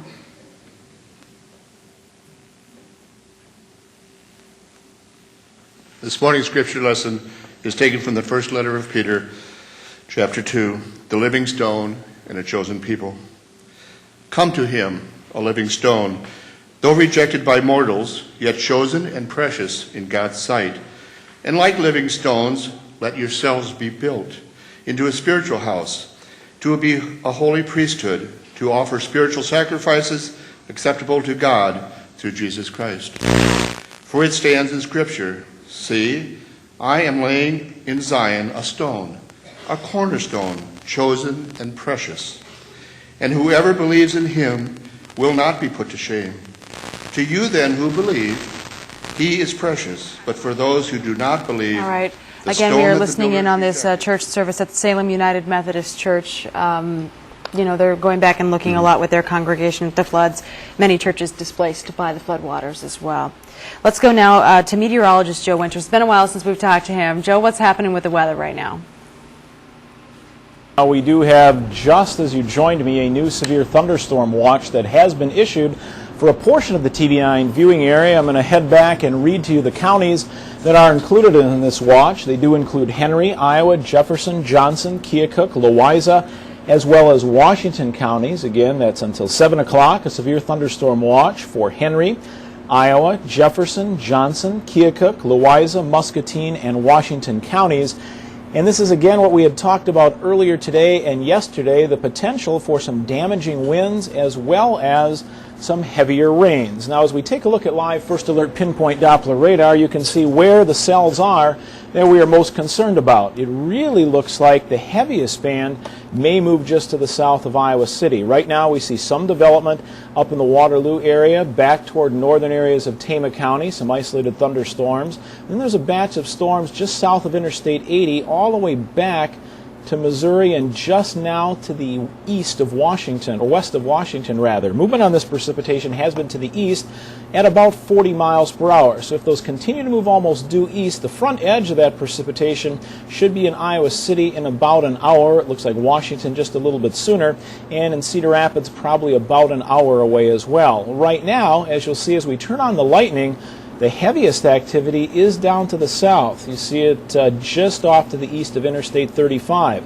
We are going to continue to watch this area for that potential for some damaging winds, and the watch itself really is right along and south of 80, so it does include Iowa City and Coralville, down through Washington and Mount Pleasant. It's in effect until 7 o'clock because it also moves into portions of Illinois and northern Missouri, and as these storms race through, they'll take probably let's say roughly an hour to an hour and a half as they pass through an area, and then behind this system we do have a frontal system moving through that will quiet our weather down. As we take a look at the movement on this precipitation, you can see that it is heading off to the east rather rapidly. The heaviest activity still again remains to our south, and I'm hoping that can hold as we head through the afternoon. Again, our concern is that development that's happening up by Waterloo, now into portions of Tama County. If that gets into the atmosphere right now, exactly where we are with the temperature of 77 and that dew point near 70, it doesn't take long for some of those thunderstorms to fire up. And the main threats would be twofold. One would be damaging winds, and that second could be potentially, again, some heavy rains. We take a look at lightning tracker as well, and you see that the lightning in the last hour has really been back across the southwest and south central part of the state. Eastern Iowa not seeing any lightning out of these storms yet. And that is the good news, and again, we're hoping that that energy does stay to our south, but we're certainly going to monitor it. The exact counties in the watch just popping on our radar right now. You can see them highlighted in green. That's a severe thunderstorm watch for Johnson as well as Iowa County and points to the south, including Washington County. That's in effect until 7 o'clock. So that's our severe weather update. And the weather update right now, I do want to run through the river stages as well because we have some new information. Certainly that has been coming in at the Coralville Reservoir. The Corps of Engineers now reports the water has crested, currently sitting on their graph at about 716.93. The record crest occurred earlier this morning at about 717, and as we heard this morning, they expect once that Coralville Res crest, that about 6 to 12 hours later, you see the crest in Iowa City. Indeed, that's happening right now as well. Iowa River at Iowa City, 31.5, cresting now, but I do want to stress that we are expecting that river to stay steady at least through Monday afternoon. So we're at that level. It does not look like it will get higher. Additional rainfall should not play a factor either. In fact, it looks like we will see the rainfall move through the area, probably just keeping that crest up a little bit longer rather than raising that river level at all. So that again remaining near steady through Monday afternoon, currently at 31.5, and we are cresting in Iowa City. Quick update along the Cedar as well, 20.4 our current. Stage reported by the National Weather Service, a slow fall to 20 feet by Monday, and right now if that fall continues and the weather forecast holds through the mid part of the week, it's likely we could be near flood stage as we work our way toward Friday. So again, the rivers are beginning to crest or fall across eastern Iowa. One other update for you, one city and community we were worried about, that Columbus Junction. An update as well, just in from the Weather Service, currently sitting at 32.4 feet. In Columbus Junction, we are near crest right now as well. So it looks like it will not reach that 35-foot level that had been forecast yesterday. So 32.4 nearing crest right now, maybe a couple of inches more before that crest occurs later today. So that also some good news. Again, the heavier rains that could move through that Columbus Junction area later this afternoon could potentially bring, once again, that river level to stay high a little bit longer, but it does not look like it will raise the water level. Again, we're still about an hour away from those storms in the Iowa City and Cedar Rapids area. We're going to continue to monitor the weather situation here in the Weather Lab. Certainly, as we did yesterday, we'll update as those storms get a bit closer. Right now, heaviest storms to our south, but we do again want to reiterate that severe thunderstorm watch for all the counties highlighted in green from Johnson and Iowa County and all the way down to Henry County, that in effect until 7 p.m.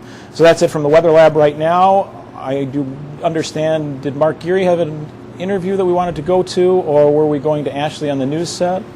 Yeah, Ashley, we're going to back on the news set. Okay, thanks, Joe. Yeah, Bruce is here now. So I snuck in here just a couple of minutes ago, and Bruce was just filling me in. He's been talking to some business owners as well. I talked to Harold Becker from Guarantee Bank just a short while ago, and Harold, you know, a very prominent businessman in the community, and subdued, and you know, it's relatively I could tell, calm. yes, he's down, but he's also very positive because he says, first of all, the water was about waist deep in his bank in downtown, and I'm trying to, that's at 3rd Avenue and 3rd Street, the corner there. But he also says all banking services are okay because of their branches and everything, are able to handle everything for Guarantee Bank customers. So that's got to be comforting to everybody who has any banking operations with Guarantee.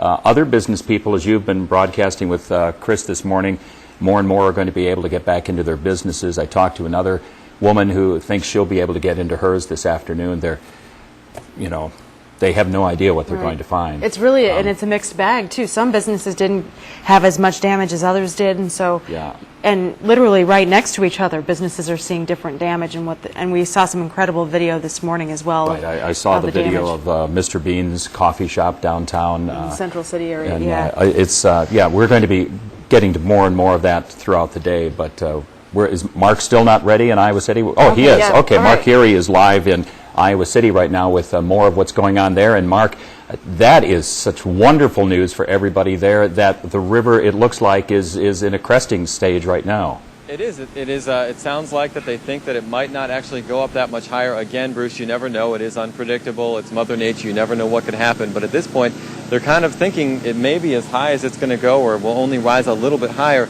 And that's causing people to now kind of start to think more towards the future and moving on. And of course, a lot of people have done a lot of work here that's pretty strenuous on them over the past few weeks or so, getting ready for all this water. And I'm joined now by Barbara Brender. And you said that you are volunteering some of your services to help people. Tell us what you're planning to do. Right. I'm with East Wind Healing Center in Plaza Tower, which is across from the library and above the bread garden. We are offering Monday through Friday of this week, 9 to 5, 30-minute free massage sessions for anyone who is considered a flood worker, someone who's sandbagged or just helped out in any way. We just ask that you call us at 319-337-3313 and book an appointment with us. Today you will get a message, but we'll be calling in. Please leave your name, the time you'd like to come in, the day you'd like to come in, and a phone number we can call and confirm. And that's really nice. What made you want to, offer those kinds of services? Did you see all those people lifting those sandbags yesterday and just doing all this hard work? Yeah, we had started out as practitioners to find ways where we could help individually, go down maybe and give a massage from a massage chair, offer possible other services of the clinic, and we decided to team up. and just devote this week to helping out. We just felt like we wanted to help out. Do you expect a lot of these people to have a lot of injuries and aches and pains from doing all this work? Because a lot of them, they looked like they were in pain, but they didn't want to show it. And I imagine they're going to start to feel it now over the next few days. Right. And what they can do before they come for their massage is start hydrating themselves. They need to get the fluids back in them. We might see some repetitive stress, strains or injuries. And we will talk to each person before we start the massage so we can make best use of the time. Is there anything else that in general people can do besides just drinking a lot of water if they don't have time to come get a massage, just if they are having a lot of muscle aches and pains? If you have what you feel like is inflammation, you can put ice on it. And I think right now everyone would be in an acute phase, so that would be the thing to do initially.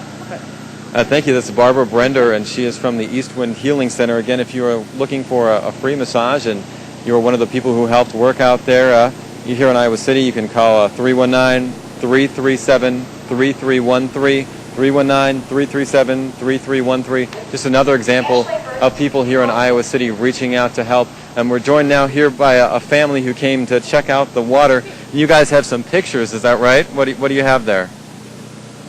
Can you tell me what you got there? Show them your pictures. Park. No, this is Iowa City Park, is that right? Have you guys spent a lot of time there at the park? Can you hold up your pictures for us so we can see them? Tell us about the park. Did you spend a lot of time there? Yeah. We watched ducks. Say that again? We watched ducks. Have you seen any of the ducks swim by on the river here now? I don't know. What do you think about seeing all the water looking like this? It's crazy, huh? Because it's crazy.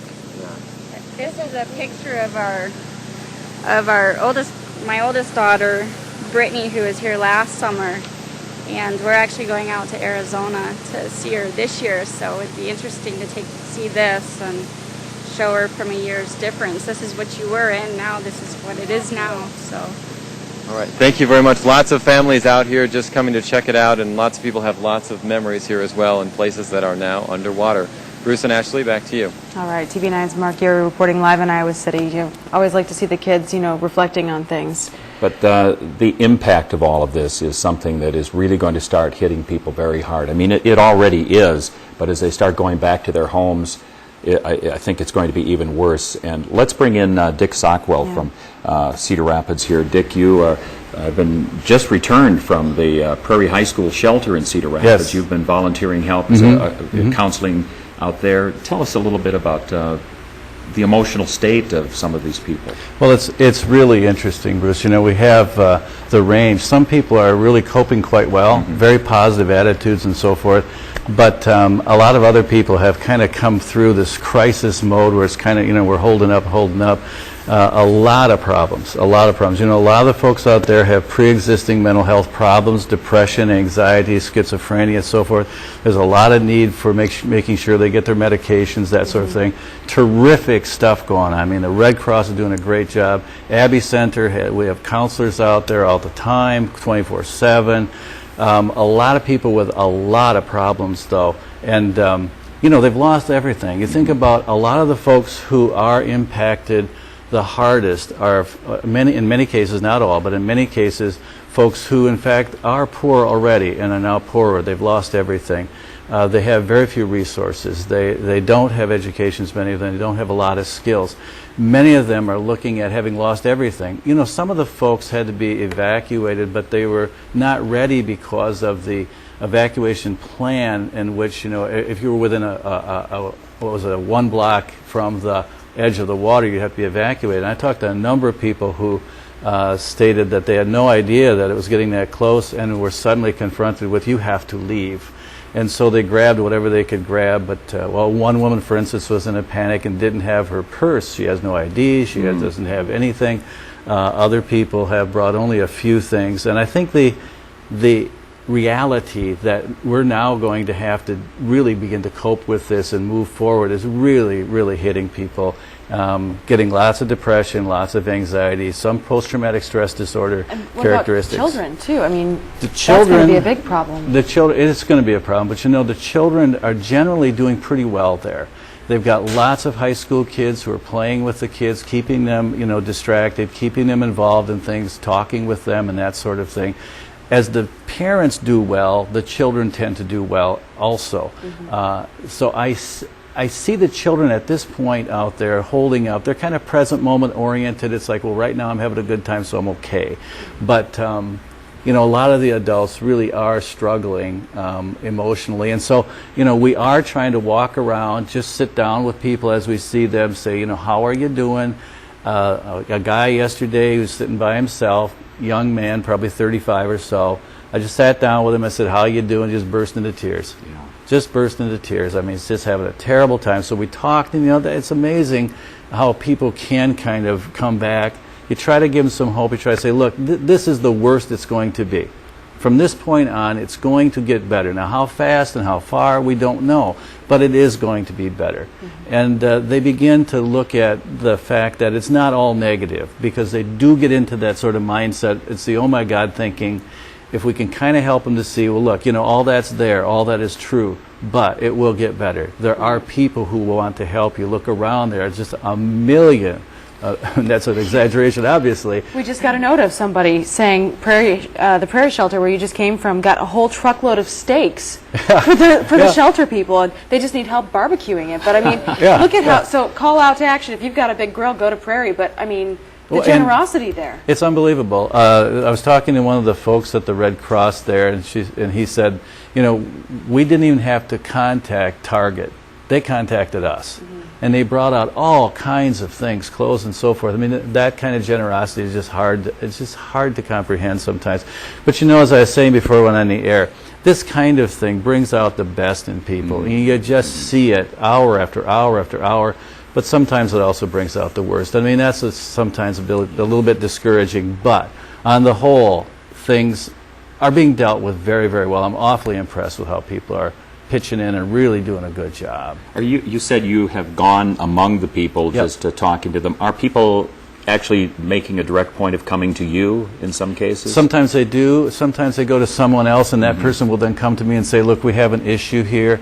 So then I will go and sit down with them and talk with them, trying to find out how they're doing. I try to do a quick assessment of their mental health in terms of depression, anxiety, and any pre-existing conditions, and helping them to talk about, you know, what happened to you, where did you live. Interesting thing, there is a TV there with KCRG on, showing all of what's going on, and the people are crowded around that TV. And in my own mind, I thought, you know, I wouldn't think they'd want to see it, but they do. Yeah, really. They do. They want to see what's happening. They want to see how things are progressing. And so the fact that you guys have been on doing what you're doing has been really a help to those of us who are not directly impacted, but for the folks who are impacted as well. Well, I think many of them, it's the first time they're seeing their properties. And part of it is we have received so many phone calls and emails from people just they want to know what their house is like, how much water there is, what the conditions are like. They can't get to it. They're you know, that process is starting. But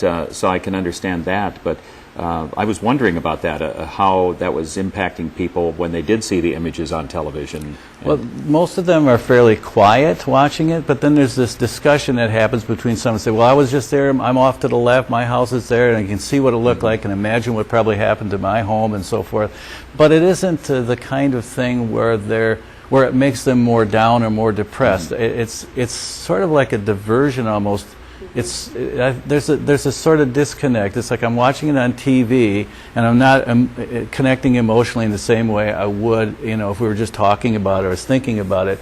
But I'm sure that does hit them later. But it's been a real help to those who have lost a lot. But, you know, it's been a real help to a lot of us who have not been impacted directly to watch you guys on TV and to see all of this stuff and get a real sense of what's going on. Dick, how long do you think there's going to be a need? You talk about later on. Yeah. These people are getting their first look at their homes, but this is going to have a long-lasting impact on people's psyches. Long. How long does something like a traumatic event like this have an impact on people? You know, that's a really good question, Ashley, and you know, too, from our times on the news, people will often ask, how is this going to affect people? And my answer always is, it's the full spectrum. Some people come through these things unbelievably well, and other people are just devastated. Some of it depends upon your personality and how you tend to look at things. If you tend to look at things in a balanced way, seeing the positive side, remembering all of that as well as the negative, some of it depends a bit on other resources you have. If you have a mental health condition, if you have supports around you, people, family who will be there for you and will help you. So I think for some people, the impact is going to be very, very long term. But I think for all people, there's going to be an impact.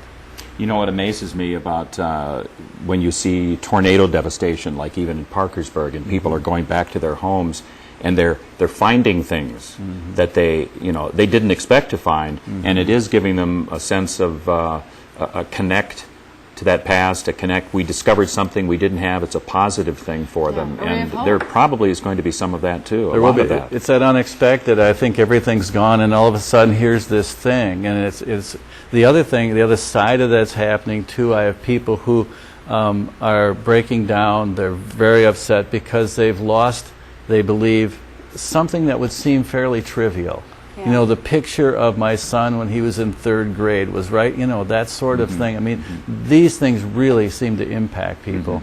But they are doing fairly well. My concern, of course, is for the future and how long will they have to stay in shelters and where will we house these people and so forth. I mean, and I'm sure that's on their minds too. But right now, it seems to me that we, meaning the whole community, is doing a good job. I agree with you. I've been absolutely amazed at how everything, so many factors have come together in Cedar Rapids already to help these people, and it's going to continue. It is, you know. Friday morning I was downtown kind of at about 5:30 in the morning looking at the devastation. I was talking to a guy from Fox News, and he said he had been just after Katrina, he had been down there. And he said, this reminds me so much of what I saw in Katrina. And I said, you know, that may be, but what we have that they didn't have is a very large portion of the population that is not directly impacted. And you know what that's done? That's helped us to do the volunteering, to be out there and really assist these people in a way that just wasn't available at Katrina. So, I mean, I think we're really, really fortunate here because of that. Another factor for, I would imagine, a lot of these people who are in the shelter is some of them have their jobs are within this this core area of the flooded part of Cedar Rapids, and they're wondering about their employment. Exactly. What's ahead for them in that area? I hear that a lot. This young man I mentioned to you broke down when I asked him how he was doing. He had been working at a place that is in fact devastated now, and he said, you know, I didn't get my check on Friday. And I don't know if I'm going to have a job or when I'm going to have a job. And I have always taken care of my family. I've always been, you know, he was grieving what he saw as his personality, his approach to life, that I'm always somebody that can be trusted. My father taught me that. He said, I take care of my people, and how am I going to do that now? And so, you know, where do I work now that it's gone? You know what, we could talk forever about all the different kinds of things that impact people, and each person is different, but for a lot of these people, it honestly is overwhelming, and it's really devastating. And we've got to make sure that we keep these mental health services right there in the front line for these folks. It's every bit as important as the financial, as the medical. We've got to make sure, and we will. We'll make sure that this stuff continues to be available to these folks. What's the first step you suggest somebody take if they feel that, you know, if they're watching and they know that they're, you know, in need of help, you know, because as you mentioned, a lot of people in shelters crowded around televisions. What do you suggest they do? Seek out, obviously, if there's services available at their shelter. But yep, access the folks at your shelter. If you're not at a shelter, then I would get in contact with your physician, or get in contact with the Abbey Center for Community Mental Health here in Cedar Rapids, and they will provide you with what you need. Now, the Abbey Center was right on, I was over there Friday morning about 5 looking at it, and the water was in the parking lot but not in the building. I'm pretty sure that it's okay, so I'm pretty sure we're going to be open for business on Monday. that's one of the checkpoints, actually. Oh, is it? Yeah, it was put out by the city. Great, okay, so they're okay. So we will be able to continue to provide services as we do. So anybody who wants to get some services or ask about them should call the Abbey Center for Community Mental Health. And rather than say, I could say the number, but maybe we can get it up. But yeah, and that's important because you're working at the shelters.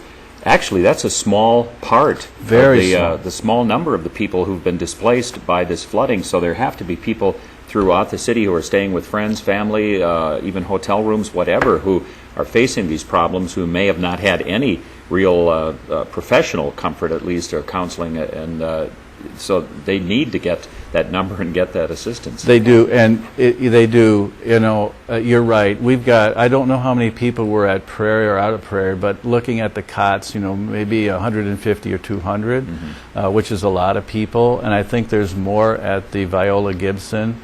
And I don't know if there are other shelters. I guess I'm just not aware of that. Primary shelters. Okay. Yeah. So, how many people did they say were displaced? I've heard counts up to 25,000. 25,000, and so we're looking at maybe 600 people in these two shelters. So obviously there are a lot more people out there, and so you know, call the Abbey Center for Community Mental Health. And let me just say the number: 398-3562. 398-3562. And, you know, otherwise you just call information, you can get that. And give them a call. You know, we'll be able to help you out. Yeah, this is really, really important. You know, I can't stress it enough. I'm sorry to interrupt you there, Ashley, but, you know, people always think about other stuff, but because I'm trained in this area and I've worked in it for 30 years, I believe, and I think my experience would back me up, and a lot of other people's experience too, that probably one of the most important things a person can do is make sure that they're okay from a mental health standpoint. If you're not okay from a mental health standpoint, a lot of times this other stuff isn't going to make a great deal of difference. I mean, it'll help you, but you can't move forward, you can't move on, you can't keep your relationships going, you can't be a good parent. These things are critical. And so the mental health is important. Two things you should look for, folks out there: depression and anxiety. Those are the two main things. For depression, if you see such things as difficulty sleeping, appetite changes, weight loss, difficulty enjoying themselves, poor concentration, these sorts of things, irritability, these may be symptoms, or they are symptoms of depression. Now, if you see other things such as worrying, anxiety, panic attacks, things like excessive fidgetiness, and so forth, these are probably good indicators of anxiety, and both of those disorders, areas of disorders, are going to be real problems for folks. If they go on for 2 weeks or more, that's kind of a rule of thumb, probably they're causing a real difficulty. Then you need to get some help from a mental health standpoint. Because, I mean, we can all go through periods of depression or anxiety, but it's generally for a brief period, and we overcome it. Yes. But when it's an extended period like that, that's a sign that there could be real trouble ahead. Real trouble, and it's going to interfere, and unless a person learns how to manage those disorders, they are going to probably, there's a good likelihood they'll continue into the future. So, yeah. We have Steve Dozier's with us right now. Yeah, from Prairie. Steve, can you hear us?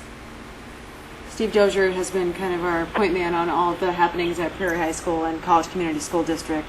Steve, are you there? Yeah, I'm here. Okay. Good. I don't know if you've been able to hear what Dick Sockwell has been saying the last few minutes here, talking about basically the mental conditions, the emotional impact of all this, the people in the shelters especially, and tell us a little bit about what you're experiencing out there. For one thing, we just understand you got a truckload of steaks that you're looking to for some help with, and getting them ready for consumption. Oh, good. Well, we could use it. I tell you, one thing we did do, we moved our distribution center out of the high school gym, and we've established a temporary Prairie distribution center in the high school auditorium. So if people are looking at bringing items or like to donate, I would encourage them that they can do that.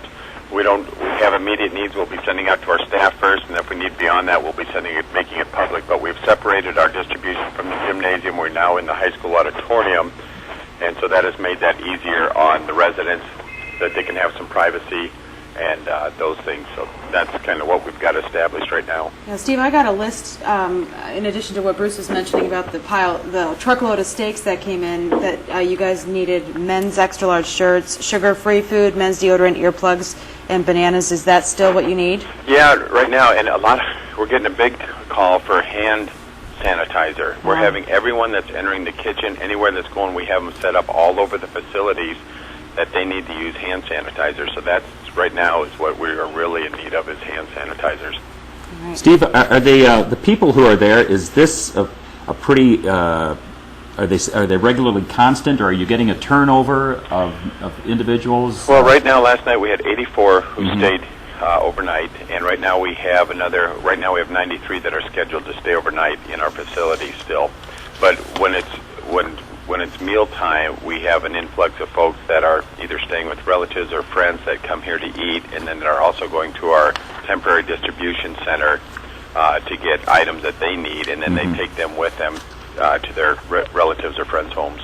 So people can come seek out more than just a night's stay there, though. I think that's important to get out as well, that you provide a number of other services to people besides just a place to stay overnight. Right. It's our Prairie community and just other people in the community has really been a blessing for us. And the Prairie community, as we have volunteers running it, the hours are 8 a.m. to 8 p.m.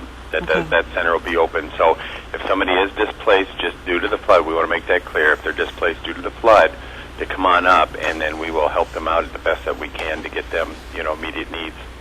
All right. Steve Dozier from Thank you, Steve, and anything you need, you just let us know. Okay? All right. Well, thanks for what you're doing. That's been very helpful for us. All right. Thank you, Steve. You bet.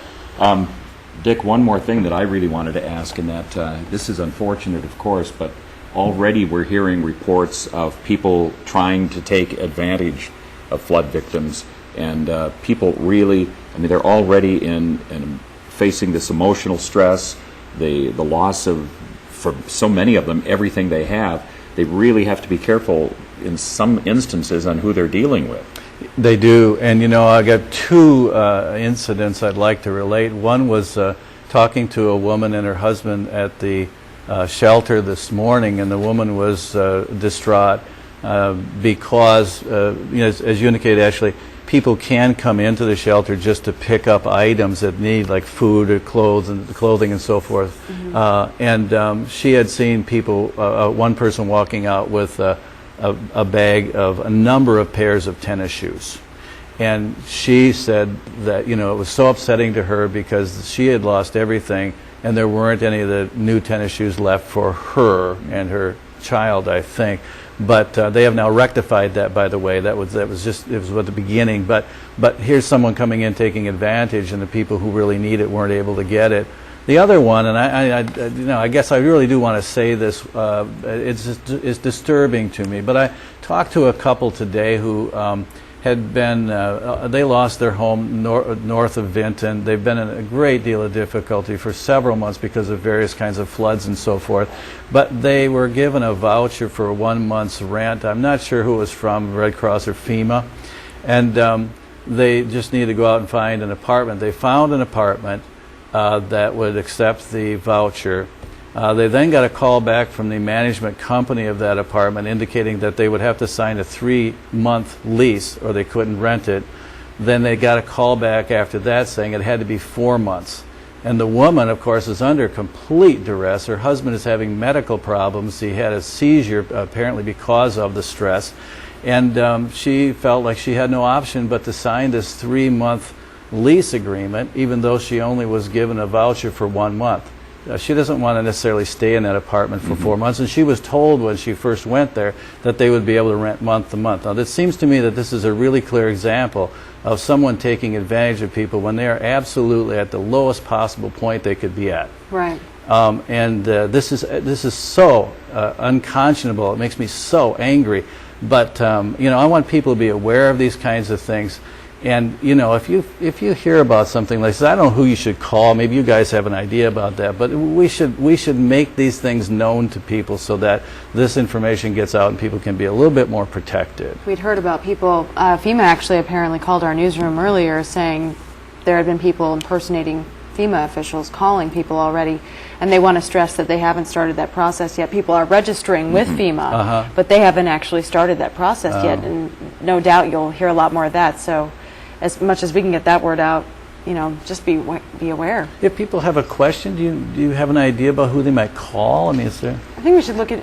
I think that's something we need to explore because we're probably going to hear more and more instances of that, unfortunately. I know the Attorney General's office in Des Moines does a lot with, scams and things like that, but I'm not sure if that's the place to seek out right now. But that's not even what you're saying. I don't even know if I would consider that a scam. It's just basically taking advantage of somebody in a terrible situation. And I don't know who we would call right now, but I think we'll definitely check into that, Dick, because I think what they're doing isn't illegal.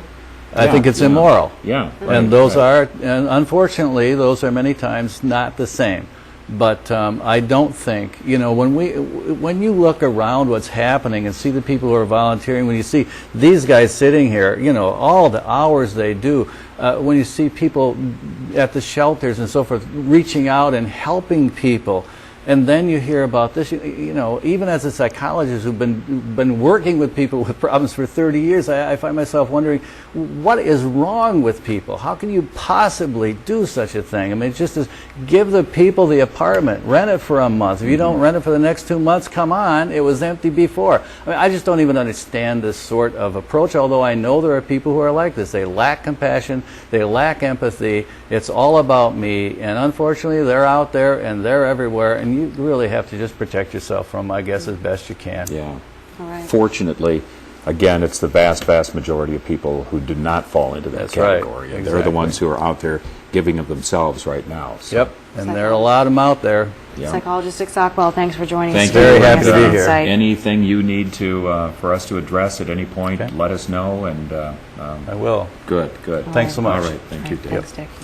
We're going to go now to KCRG TV9's Justin Foss. He is also live with an update for us. Justin, good morning. Good morning, Ashley. Good morning, Bruce. We were at it is afternoon. It's been a long morning so far. The city had their press conference this morning, and they had some very good news about the water situation so far. They said that we are now up to 50% of water generating capacity, so that they are now encouraging people to shower. They're encouraging people to shower. They did put some restrictions on, and here's what they have to say. The city said they are now up to 50% of generating capacity, and that means that people can use more water than they had before to do things like your dishes, to wash clothes, to take baths. They still say don't fill pools or anything that's going to use a lot of water like that. But what they're asking is for residents on the odd-numbered side of the streets to use that extra water on the odd days, and then on the even-numbered side of the streets to use that extra on the even days. And so today's the 15th. So if you're on the odd side of the street, they're encouraging people to shower, to maybe do some laundry, and to be able to do your dishes. Not that they don't want people to use excessive amounts of water, but they're saying you shouldn't be afraid now to be able to use some extra water to get these essential services done. And then, of course, they said then tomorrow that you'll be able to use on the even-numbered side of the streets. You'll be able to do that. Fortunately, I live on the even side of the street, so still yet today I've got my flood beard going. I'm hoping to get rid of this pretty soon. But that was the good news. They said that right now they're at 50% and that they don't expect to have any more online until at least a week. They said that's how long it's going to take. So everybody be prepared to be on this even-odd cycle for at least a week now. The other good news is that they are no longer taking, Cedar Rapids is no longer taking water from Hiawatha or from Marion. They're self-sufficient there, so that the cities of Hiawatha and Marion don't have to limit their water supply like they have been. The bad news that the city still had to pass along was that the sewage treatment plant is still not working, and it's going to be weeks, if not a few months, for everything there to get back online. So they're reminding people that whatever you do use the water for, it will eventually end up back in the river, and if you're not careful, it will end up back in somebody's yard. So use it, but be aware that everything you use is not going to be treated. It's going into the river. So they kind of want to let people to know that, so that they are diligent and useful in the water that they do use. There's a lot of the drinking water is still an issue around here, and we are here right now at Westdale Mall, where they are handing out this drinking water for people. It is free for anybody who lives in Cedar Rapids because we have this water crunch. This is water that's been provided by FEMA, the Red Cross, and a few other sources. They've had a steady stream of people coming through all day long. You're allowed one case of water for one carload of people, for one family, and they say that this should be able to get a family by for a little while. Somebody that has been here all morning is Barb LaRue. You've been volunteering with the Serve the City for a little while. Just this morning you came here at 8 o'clock. How big was the line? We couldn't see the line from where we're standing here around the mall. We understand it was pretty much all the way around the mall. All right. And when these people started getting the water, what did they say to you? They're very grateful for the water as well as for our volunteer efforts. I've talked to a couple of people and surprised at the quantity of people that have water in their homes that they're going to have to face the cleanup effort with. Can you give me a picture of just how much water was here when the day started? We had 3 trucks that needed to be unloaded before we could even start, and so it was several layers deep. We went ahead and started loading water in cars before the trucks were actually emptied out. Yeah, it's pretty amazing. You guys have got a lot of volunteers here now. Has that been the case? Yeah, we started out a little sparse at 8, and it's been a pretty good stream of people with new volunteers coming in at 2 to handle the effort until they close down for the night. What has been, when you talk with the other volunteers, what have they said about why they're here? I think everyone just feels the need to help the city and help our fellow community people. They've either association with churches or they've volunteered other places, and they just feel that need to be here and physically do something. All right. Now, earlier we were talking, and you said that you've helped out when Katrina hit down south, and so this is not new to you.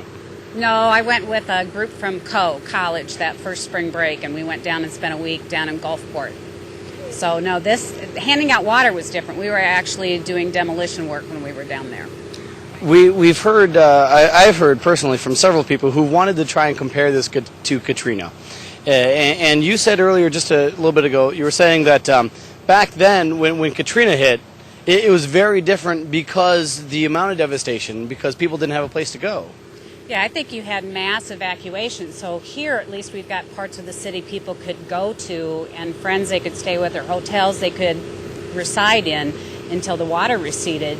There was nowhere to go. All areas of those communities, even if they didn't get the water damage because of the hurricane, had to evacuate. All right, so yeah, that was kind of interesting because I've been trying to compare just how much devastation there is here. What have you noticed with that wise? There are going to be areas of Cedar Rapids that are going to have the same kind of devastation that the homes in Gulfport had. I know as we were driving this direction across 380 and you see the water levels on some of those homes, we were cutting wallboard out and pulling insulation, and those homes are going to go through exactly the same thing that the homeowners down in Gulfport, Biloxi went through. I know today the city is starting to let people back into their homes to be able to see what the damage looks like because the water's receded and they can walk up to it. What is maybe one piece of advice that you might pass along to those people as they finally get to those homes? Boy, that's going to be really tough. I think they have to rely on the community for support, that they have to recognize that there's a lot of people who are willing to provide that help. That you're just going to have to take it one day at a time. All right. Thanks very much, Barb. I appreciate it. You're welcome. Now, speaking of the community, relying on the community for support, Helping Hands is one group that is doing that. I'm now joined with Eric Hansen from Helping Hands. What services are you guys ready to help provide? We asked all of our volunteers to be on standby and be ready to go wherever we need to go. Like this morning, we helped out with Mercy Medical Center, helping clean up sandbags, and then we got deported out here, and we're ready to clean up wherever we need to be.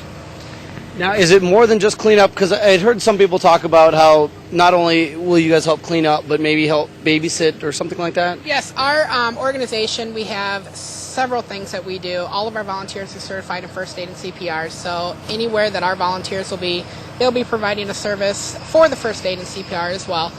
And that's one of the reasons I'm out here as well, besides directing traffic today.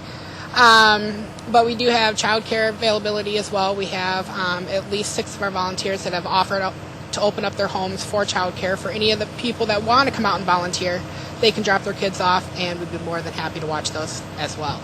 Now, one thing I've noticed is that there are a lot of people affected by this. Is Helping Hands prepared to offer this to the whole community? We keep calling out for help. We got a staff of about 30, and we helped out in Parkersburg, and we're calling for help. We need more help. All right. So how can people help? How can they get a hold of you guys to help out? How they can get a hold of us is they can get a hold of us by our office phone, and that is 319-241-0090. Again, that number is 319-241-0090.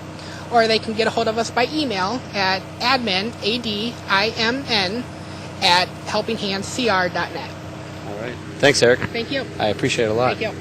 Well, Bruce and Athley, that's the situation right now. People are starting to get back into their homes, and they're still collecting water. This is obviously not going to go away anytime soon. But it seems like there is still, like we've been saying this whole time, a bountiful amount of volunteers. So that's definitely easier on the eyes for everybody that's going through this right now. Right. Definitely, Justin. Thanks for all of that information. They are starting this afternoon to let people back into their homes in some areas of Cedar Rapids. This does not mean that every homeowner is going to be able to get back in this afternoon, because strike teams is what they're calling them, have gone through the neighborhoods where the water has receded, and they have literally gone from house to house checking to see if that house is safe for re-entry and whether the air quality is okay, the house is structurally intact, environmental issues they're looking at. And so they have set up these checkpoints throughout the community. There's like 10 of them. 10 of them, I believe, all over the community where people can go. But what's complicating this, if I'm a homeowner and I want to get back in, I have to have something that tells the people who are running that checkpoint that I live there. Right. You are who you say yes. you are. It can be some form of identification or something else that proves that you do live there. And some of these people, I can imagine, who had to leave at a moment's notice. We heard just a moment ago from Dick Sockwell talking about a woman who left everything behind, including her purse. So there's going to be some difficulty with that. But here are the checkpoints that you see that the city has established throughout the community. And people are starting to go there. There still are rules that they have to follow. They have to go to those checkpoints starting at noon today. The strike team members there will have a list of the residents, the homes that have been cleared at that point for reentry. So if your home is not on that list, they're not going to let you back in there. Again, you have to show photo identification or some other type of ID that links the person to the property. And the strike team members are the ones who determine if that home has been cleared. If it has been, people will get a wristband. They'll be allowed to enter the property. The wristbands may be different colors for different sectors and different days and everything. They're really, really trying to keep this as controlled and secure as they can. They're limiting the access to 7 a.m. till 8 p.m. each day. From noon, actually, it started today. And no overnight stays in those homes. So a lot of rules. There will be a curfew enforced from 8 p.m. to 7 a.m. And we have Katie, I trust. Yeah. And Katie's in that area. I believe she's at one of the checkpoint F, in Sector F at Bowling Street and 21st Avenue. Katie, what are you seeing in the residents that are showing up there trying to get back in? I'll tell you one thing. I am seeing a lot of angry people. We've got people lined up. The checkpoint is on the corner of 20th Avenue and Bowling Street, and people are lined up, a good 2-3 blocks up, waiting to get through, find out if their homes are clear, find out kind of what the situation is in there. And tempers are running high. They were told that they'd be able to get in at noon. Now it's 12:30, and people are still waiting in line here. One gentleman got into a verbal fight with a police officer. The police officers are telling people basically what you need to do is wait. They're inspecting. The teams are inspecting, making sure what's going on with the houses, seeing if it's safe for those people to get back in. But in the meantime, these people are getting frustrated. People are hot. People are tired. People are, in fact, one gentleman just got taken away in an ambulance. He fainted right at the front of the checkpoint as he was about to go through, fainted on the ground. And the Cedar Rapids Fire Department and Cedar Rapids Rescue are here helping him out, just taking him to safety. And we'll bring back video of all this. Talked to several people who are frustrated, trying to figure out what's going on. we're going to be getting into some houses with these people that are going to take the first look at their houses. So we're going to be tagging along with some of those people. We'll let you know how that goes. But in the meantime, as I said, tempers are blaring big time right now. There are a lot of upset people here, and there's a lot of people that are not feeling well. They're passing water around, and it's hot, and it's steamy, and everyone's standing, and they have been for hours. What about on the other side of that, Katie? You're seeing, obviously, law enforcement strike teams dealing with these people. Are those people holding their patience levels, too? Well, they're trying to. My photographer, Joe Willis, right now is actually interviewing there's a police officer here Cedar Rapids police officer that seems to be in charge. He's getting some information from him. He's keeping these police officers are keeping their cool as much as they can. They're doing their job, being respectful to the people as much as they can, understanding what they're going through, but they have to be forceful. They have to be tough. I mean, people, this is a two-sided coin. People definitely want to get into their houses, and these police officers want to keep people safe. So it's just a matter of using your best judgment, and that's one thing I heard an officer say a few minutes ago is to a person trying to get into their home, you need to think, I've seen what you haven't seen, and I'm telling you, my judgment might be better than yours at this point because I've seen things that you haven't seen yet. Yeah. So it's understandable. Both sides are understandable, but it's frustrating for both. Yeah, and Katie, this is going to be going on throughout the afternoon, so we're going to have to stay in touch with you. And I will, and you know what? It's actually, Bruce, it's just starting to rain right now. Oh, no. So that's as Lance Ryan would put it, add insult to injury. Because people are already hot and bothered, and now they're going to get all wet. So it's frustrating. And a lot of people are standing here with cleaning supplies, and they're not wearing jackets, and they're not wearing hoods and hats and umbrellas because they've been standing here since it was bright and sunny earlier this morning. So it's really I'll be interested to see what happens next. Yeah, thank you, Katie. Wiedemann, one of the checkpoints in Cedar Rapids at 21st, 20th, Bowling Street, that area near the Hy-Vee parking lot there, and she said people backed up a couple of blocks waiting to get in. This is going to be an agonizingly slow process, I have a feeling. Well, it's the hurry up and wait. Yeah. I mean, people are so excited to get to this next step, but once you get there, you have to wait for things to progress. Now, and it's adding gonna be slow. rain to it is... Add insult to injury, as she said. Joe Winters is in the weather lab right now, and Joe, that rain, the last thing we wanted to hear right now. That's exactly right. The best thing I can tell you is that the heaviest rains and heaviest thunderstorms look like they are going to move south of the city of Washington. Let's go ahead and take a look at live First Alert Pinpoint Doppler radar, and we'll show you what we have out there. We talked about that severe thunderstorm watch a bit earlier, and indeed that is still in place until 7 o'clock, and that does continue for Johnson and Iowa counties and points to the south. But as we look at the rain that has been developing, it is very light in nature near Mason City and Waterloo. There have been some isolated moderate showers across portions of Tama County, and as we move across the Johnson County particularly, there's been one cell that could contain some moderate rains. As of yet, there has not been any lightning reported within this storm. That's certainly something we're keeping our eye on. It's moving to the southeast pretty rapidly at about 40 miles per hour, and that means that this cell right now, which is about 22 miles long, it'll probably take, roughly 30 minutes or so before most of that activity moves to the south and east of Iowa City. So for the next 30 minutes, there could be some light to moderate rain at times, and that extends northerly to North Liberty. As of right now, though, we don't have any severe weather, and I'm really not anticipating much. The severe storms, as we said, have been farther down to the south. In fact, the only warning that we have in effect, and you may have seen it scrolling on the bottom of your screen, is down in extreme southern Davis County, south of Bloomfield. That cell has now moved into northern areas of Missouri. This cell has been producing some damaging winds, but again, that's in northern Missouri, not across eastern Iowa. As we look at the radar, we do see that the cells are moving quite rapidly to the east and southeast. They're developing along a cold front that continues to push through. The atmosphere certainly is primed for development, but right now, as we said, the best news is the heavy development is moving down to our south. In fact, northern Missouri getting hard hit right now with scattered areas of showers and storms. We do see trailing back into the northern plains, still some clouds and some scattered light precipitation precipitation.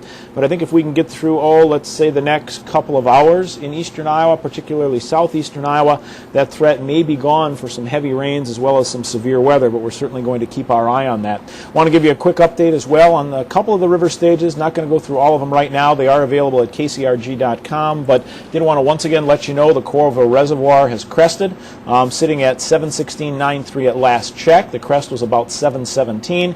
It will remain steady to slowly fall all the way through the upcoming week. The Iowa River at Iowa City also cresting right now. It should remain steady at about 31.5, that through Monday afternoon. And the Cedar in Cedar Rapids, 24.4, falling to about 20 feet as we head through Monday afternoon. One other area that we certainly were concerned with is the Iowa River at Columbus Junction, 32.4 rather. It is cresting right now, so not expected to reach that 35-foot level that was forecast yesterday. So again, the Iowa River at Columbus Junction is cresting right now. We are again going to give you a look at live First Alert Pinpoint Doppler radar, where we do see the showers and storms that have been moving through. Of course, of particular interest has been the development that you've probably seen, and we've had a lot of calls, people wondering, because of yesterday's severe weather that pushed across east central Iowa. Are we seeing severe weather right now in Johnson County, down toward Washington County? Nothing severe. In fact, the storms themselves in Iowa City look to be producing some light to at times some moderate rains, particularly as we can see moving right through downtown Iowa City right now as we put some streets, the southwestern corner of Iowa City up to Interstate 80 right now, seeing some of the heavier rains. And again, you may pick up a 1/4 inch to a 1/2 inch in some isolated locations. Most areas should be much less than that. I did talk to the hydrologist a bit earlier today down at Davenport, and he said that he did not think that any additional rain that we see falling in the Iowa River Basin would affect Iowa City with any higher river totals. It may help keep that river up high for a longer period of time, but again, did not expect to have to raise that forecast to a new crest level. So that 31.5 looks like where it will be. Once again, we take a look at live First Alert Pinpoint Doppler radar. If you're up in Waterloo, Dubuque, Decorah, you are seeing some scattered cloudiness and very light showers push through. They're racing quite rapidly to the east and southeast, and will continue that movement as we do head through the next several hours. Now, we do still have in effect a flash flood watch. It's in effect for Johnson as well as Iowa and Cedar counties, points to the south, including Washington County. That's in effect until 9 p.m.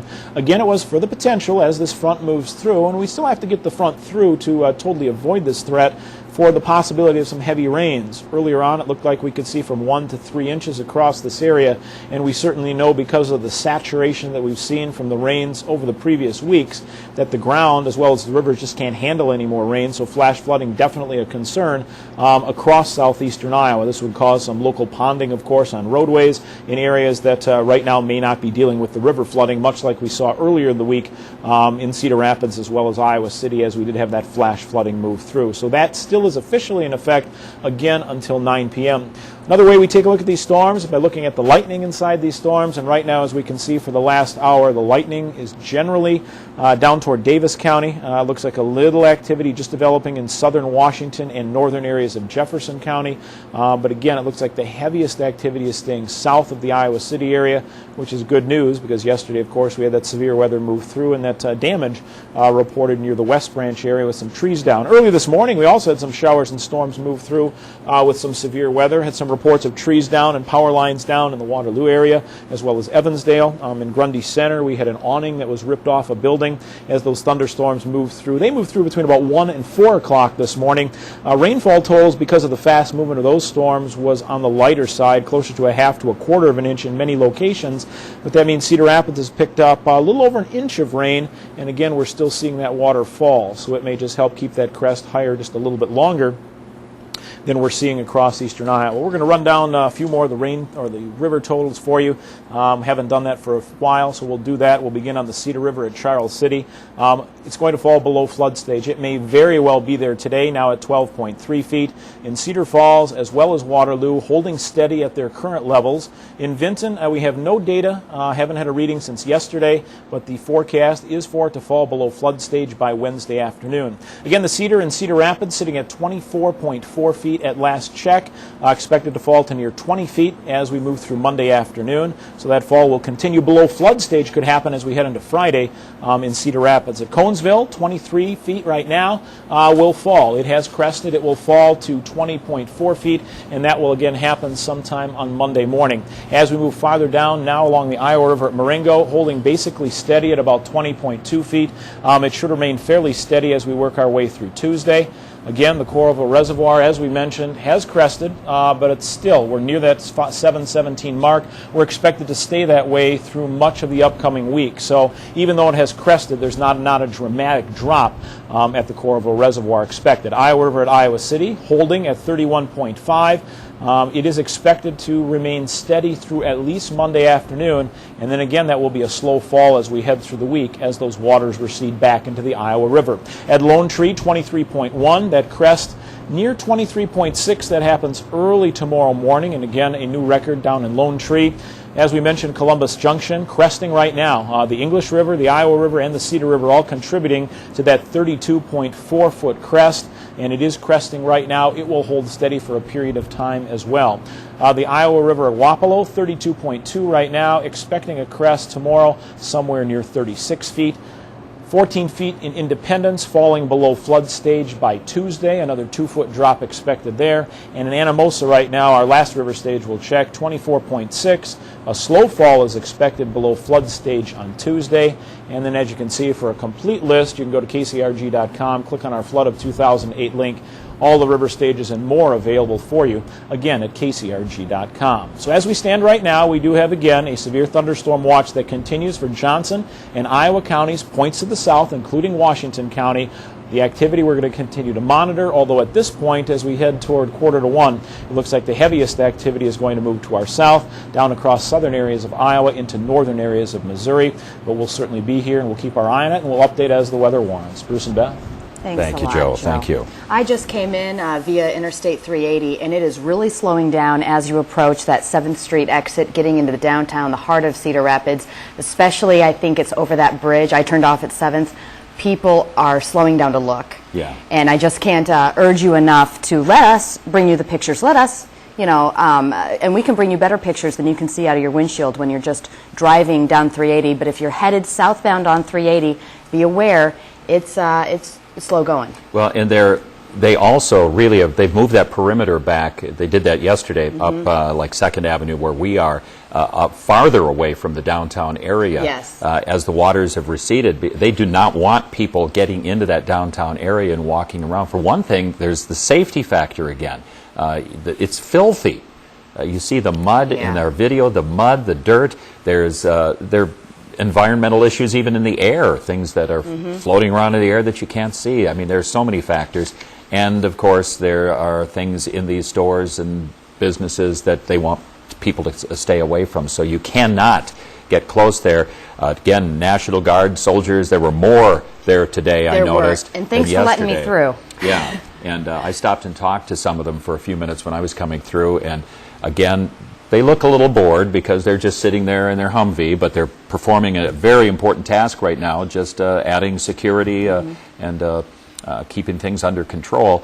I asked one young man, how are you doing? He said, fine.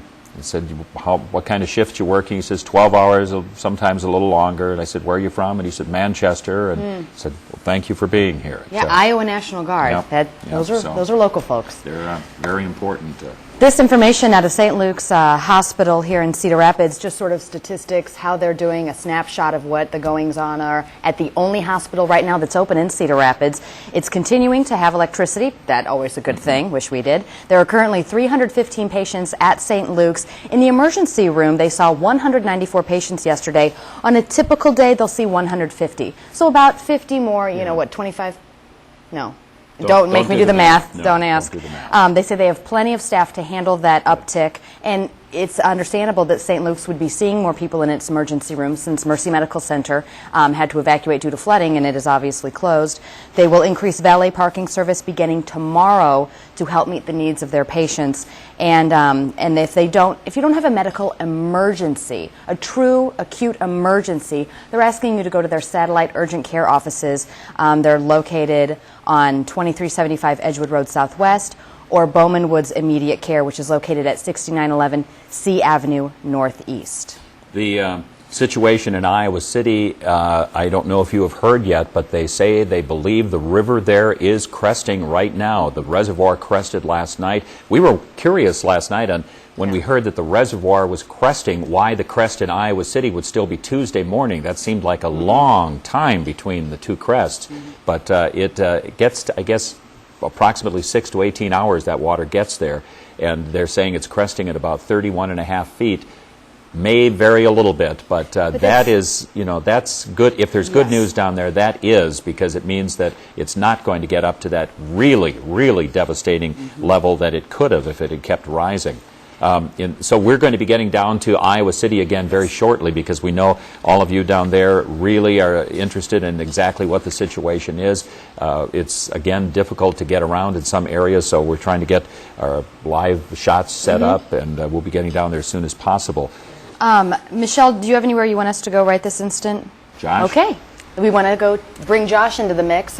You had a chance to look at what a lot of people are talking about, where that railroad bridge has gathered a collection. Right, we keep seeing the aerials about it. Well, we got to go out on the river today on a boat and see exactly what is collecting on there. If we want to roll that video now, we can show you there are about 22 boat houses, and they are all just slammed up against that railroad bridge. That's the one that's right over by Quaker Oats in Cedar Rapids. 22 of them have traveled about 2 miles down the river, floated all that way. Not a lot of them are salvageable. That gentleman right there you're seeing, he got on the boat that we're on because he wanted to go check his boathouse, which was right in front of him. That's the two-story one? Yes, that two-story one, because he wanted to see if it was salvageable, and he thinks it is. He's actually hired a barge company out of Dubuque to come and tow his, or to haul his boathouse away. But the thing is, the city will not allow that barge from Dubuque onto the river at this time, because they're still saying only authorized boats can go on the river at this time, because it's not safe. They say that, you know, a barge going there might risk life, people on the boat, anything like that. So they're considering life over material things like these boathouses. But, you know, these boathouses to these people aren't just material things. Well, sometimes it is their home, but more than likely it's their vacation home or their weekend home. And for a lot of people, it's their entire life savings, their retirement money that they put in, you know, several tens of thousands of dollars, anywhere from $40,000, that gentleman I was speaking about, $120,000 for that boathouse. And the boathouses are all in Ellis Harbor. There's about 130 of them there. 50 of them actually got away from where Ellis Harbor was. And if I said only 22 of them made them down to that railroad bridge, then the rest of them either sank or they are in the rest of the neighborhoods, because when that river started rising, it went into the regular neighborhoods and took those boathouses. So it's not uncommon to see boathouses in the middle of streets now, or in the top of trees, or on top of other houses, and you're not seeing total boathouses. You might be seeing the docks in some places, or you know, the floating devices. They're just littering all that part of the Cedar River, and it's really sad, and you really feel for those people, especially when we were on the boat today and talking to two gentlemen that had boathouses. One of them, like I said, was here on the railroad bridge, and another one, his boathouse actually sank right there in Ellis Harbor, but thinks he might be able to bring it back up. But this is going to be very, very, very costly for people. It really varies.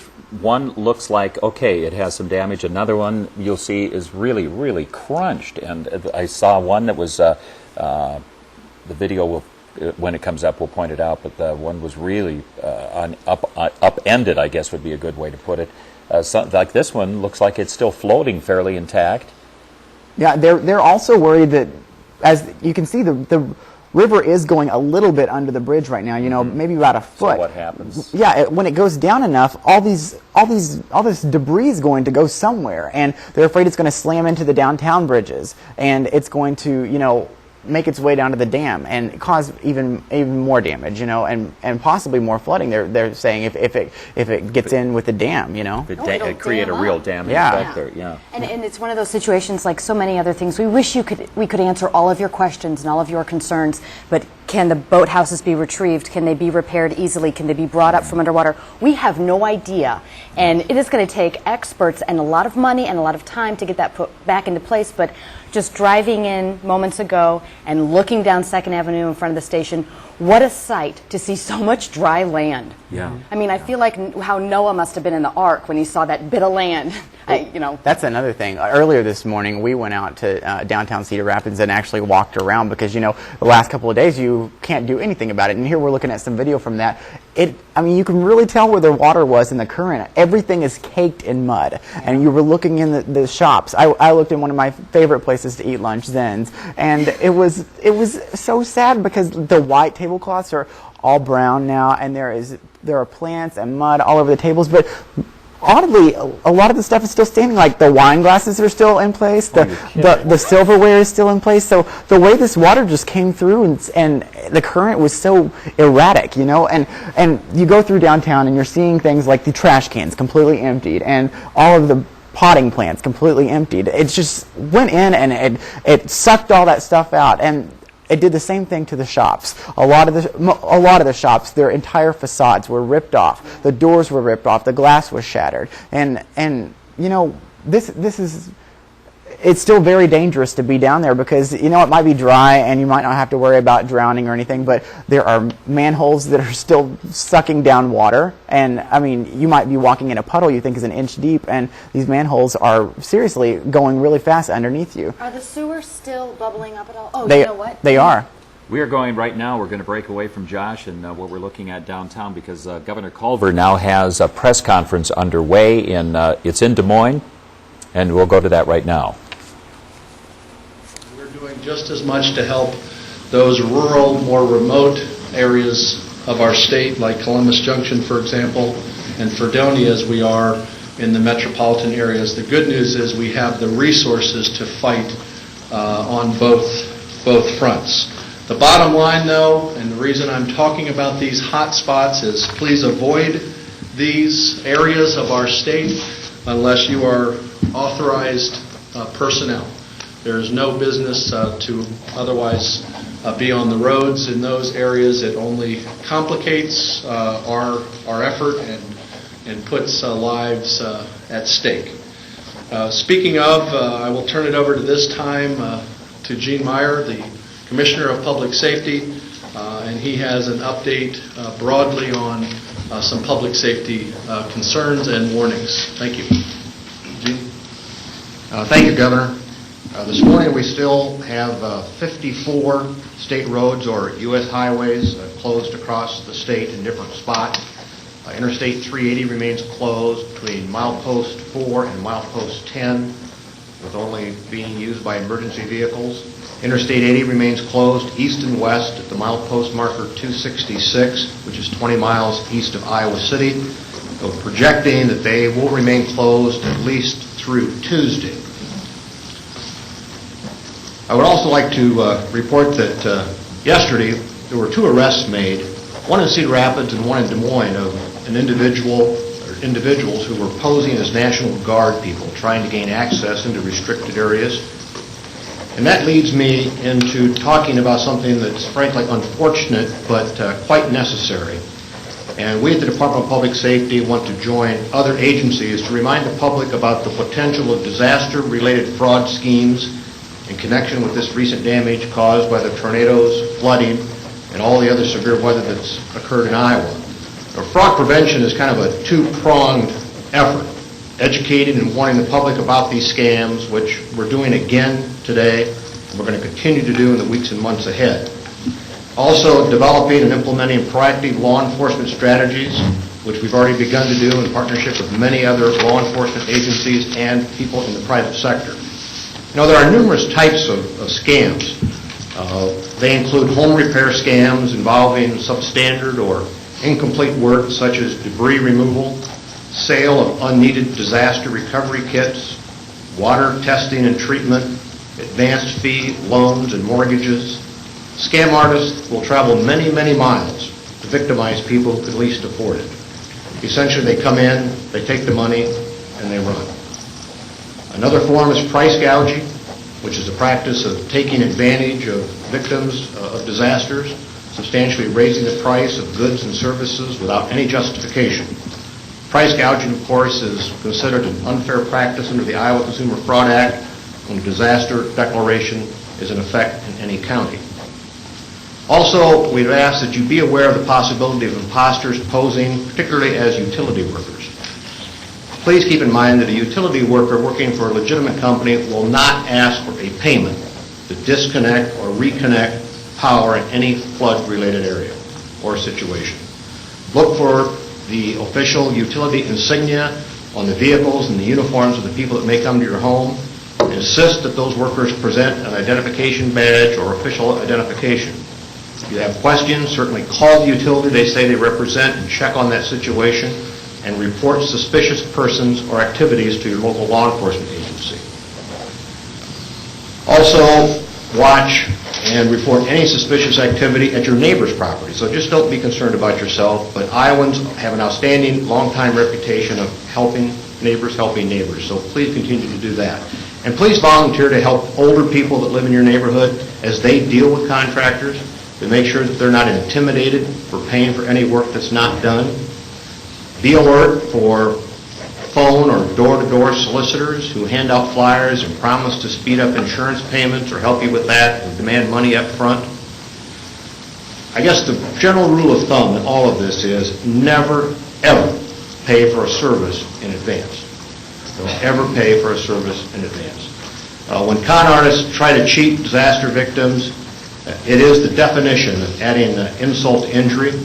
We've only had a few of these instances occur in Iowa thus far, but it's very important for all Iowans to be on the alert and be careful not to be cheated. Certainly, if you feel that's a situation, you can call your local law enforcement agency, you can call the Consumer Protection Division of the Iowa Attorney General's office. Lastly, I want to caution Iowans about the use of carbon monoxide, or not the use of carbon monoxide, but of carbon monoxide poisoning due to the use of gasoline-powered generators inside their homes. That can become a very, very serious situation. Also, regarding any injuries that you might receive, infectious wounds, or any heat-related illnesses. Our State Department of Health is working very closely with local officials to make sure that this word gets out to the general public. I'd ask Iowans to be very careful in that regard. Thank you. Thank you very much, Commissioner Meyer, for your update and for your leadership. At this time, I'll introduce General Ron Dardis for an update on ongoing National Guard missions. General? Thank you, Governor, and good afternoon, everyone. Presently, the Iowa National Guard has 3,300 soldiers and airmen on the ground, and we're building to 4,000 by tomorrow. We do have additional troops that are available, and equipment remains a non-issue at this time. We continue to redirect our force and pre-position our assets to stay ahead of the floodwaters that are moving through the state of Iowa. We are concentrating on 4 primary river basins from Des Moines to the east border, and that's the Des Moines River, the Raccoon, the Cedar River, and the Iowa River basins. Our primary effort is focused in these areas: Ottumwa, 300 plus soldiers, Burlington, 500, Keokuk, 500, Fort Madison, 200, and increasing. In the Iowa City, Washington, Mount Pleasant, and Columbus Junction areas, 1,100. Cedar Rapids, we're building to 750. And Des Moines, we have a 280 quick reaction force that's ready to deploy to any place that's needed. In Cedar Rapids, we are putting a significant amount of effort in the relief of the Cedar Rapids area. We have more than tripled the number of soldiers and airmen to the Cedar Rapids area in the last 24 to 36 hours. Our first order of business is providing security for the perimeter of the affected flood areas, and we're working side by side with our state and local law enforcement officials. We're also providing transportation in support of strike teams that are inspecting homes to authorize reentry to these residents. Everything has to be inspected first in order to allow residents back in their homes to retrieve their property. And a strike team consists of fire department officials, urban search and rescue officials, electric and gas providers, health inspectors, and state and local law enforcement officials. Our missions include our liaison and assessment missions with local officials and county coordinators, continuing to define the requirements and the needs for the communities and the missions for the Iowa National Guard.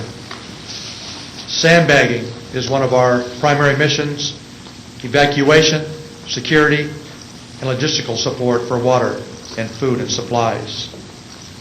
The Iowa Guard remains committed to assisting the citizens of Iowa in any way that we can during this statewide disaster. Thank you. Thank you very much, General Darson. I just want to emphasize the confidence level we have in our emergency management response. One of the things that the National Guard does is as we see these developing crises, for example, the Burlington situation, the General will send a team, an assessment team on the ground there so that they can figure out where they need to focus the coordinated effort, and then the troops come in behind that assessment team. So we want folks out there to be reassured that every step is being taken to protect them from these historic flood waters. I'd also like Dave Miller, the Director of Homeland Security, to give you a briefing related to shelters and a couple of other bits of information that will be helpful for the general public. Thank you. Thank you, Governor. A couple things on sheltering, those that are in need of shelters. Currently, there are 17 Red Cross shelters that are open and 1 community shelter. In Iowa, we have a history of people sheltering themselves, living with relatives, going to hotels and motels, and being sheltered. But please know there are shelters open. They're open in a number of locations. I won't list them all here. If you need to know a shelter location, contact your local emergency management office. You may go through Human Services. Red Cross manages a number of these shelters. Again, 17 Red Cross shelters are open, 1 community shelter. 16 shelters are on standby throughout the state. And the population last night in shelters was about 472.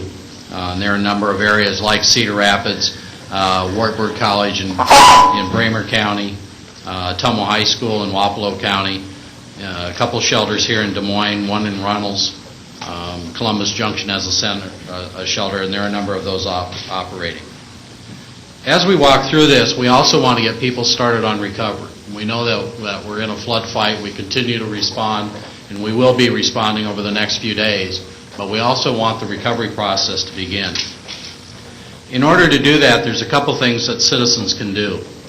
First thing is to call their insurance company and start settling that process and working with their insurance company. If there's questions of that, I know the Insurance Commission has set up a way to walk through some of those processes and help people in the insurance process. The other part of that is beginning to do the teleregistration with FEMA. There's a number of ways you can register for FEMA assistance, and in this case, it doesn't matter whether you are declared under the Presidential Declaration or not. The fact is if you're in one of those counties where the governor has declared you're affected by flooding in these storms, you should call and register with FEMA regardless. That also helps us in getting those counties declared. The number to do registration with FEMA is 1-800-621-FEMA. 1-800-621-3362. Again, 1-800-621-3362. For those that may be impaired, there's also a teletype number. It's 1-800-462-7585. 1-800-462-7585. Or you can register on FEMA's website at www.fema.gov. www.fema.gov. That's for the FEMA information. The state also has its own individual assistance program that the governor signed into law during an ice storm a year ago. The legislature helped us work on.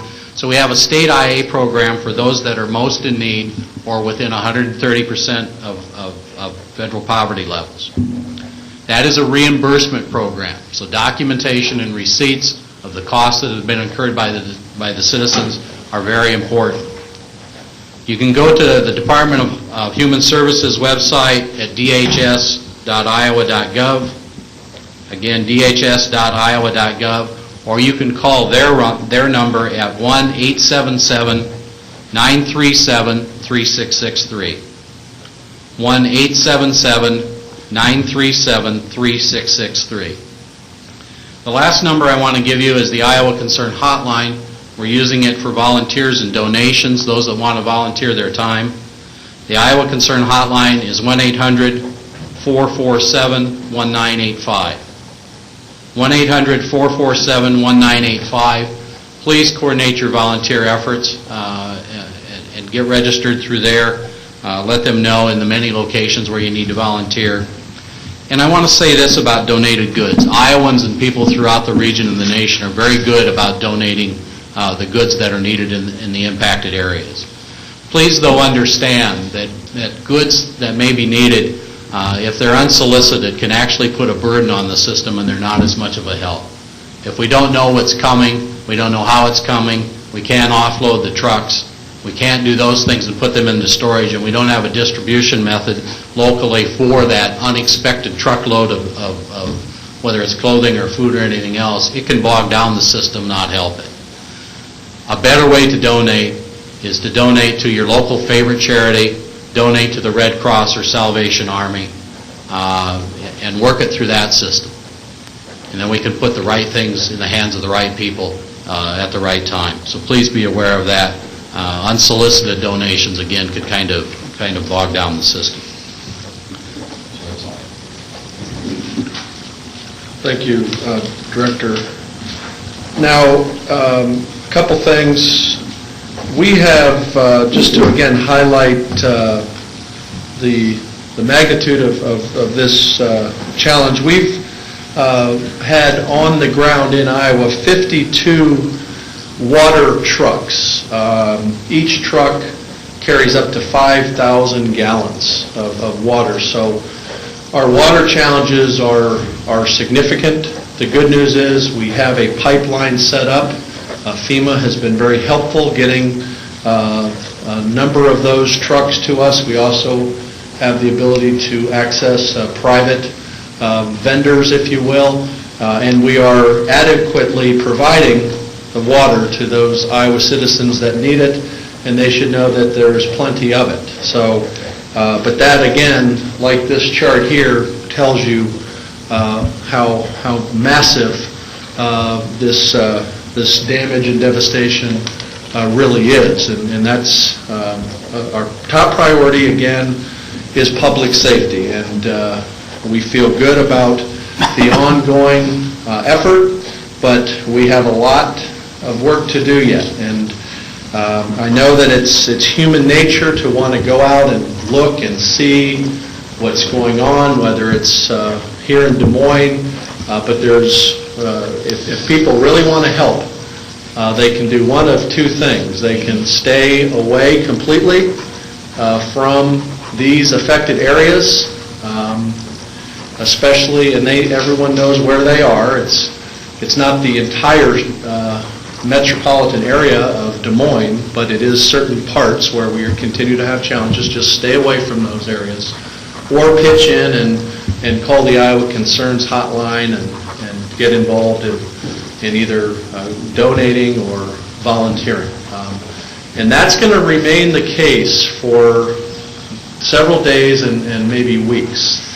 And that is as important as anything in our challenge here, because we need to move water, perhaps food, we need to move the National Guard and other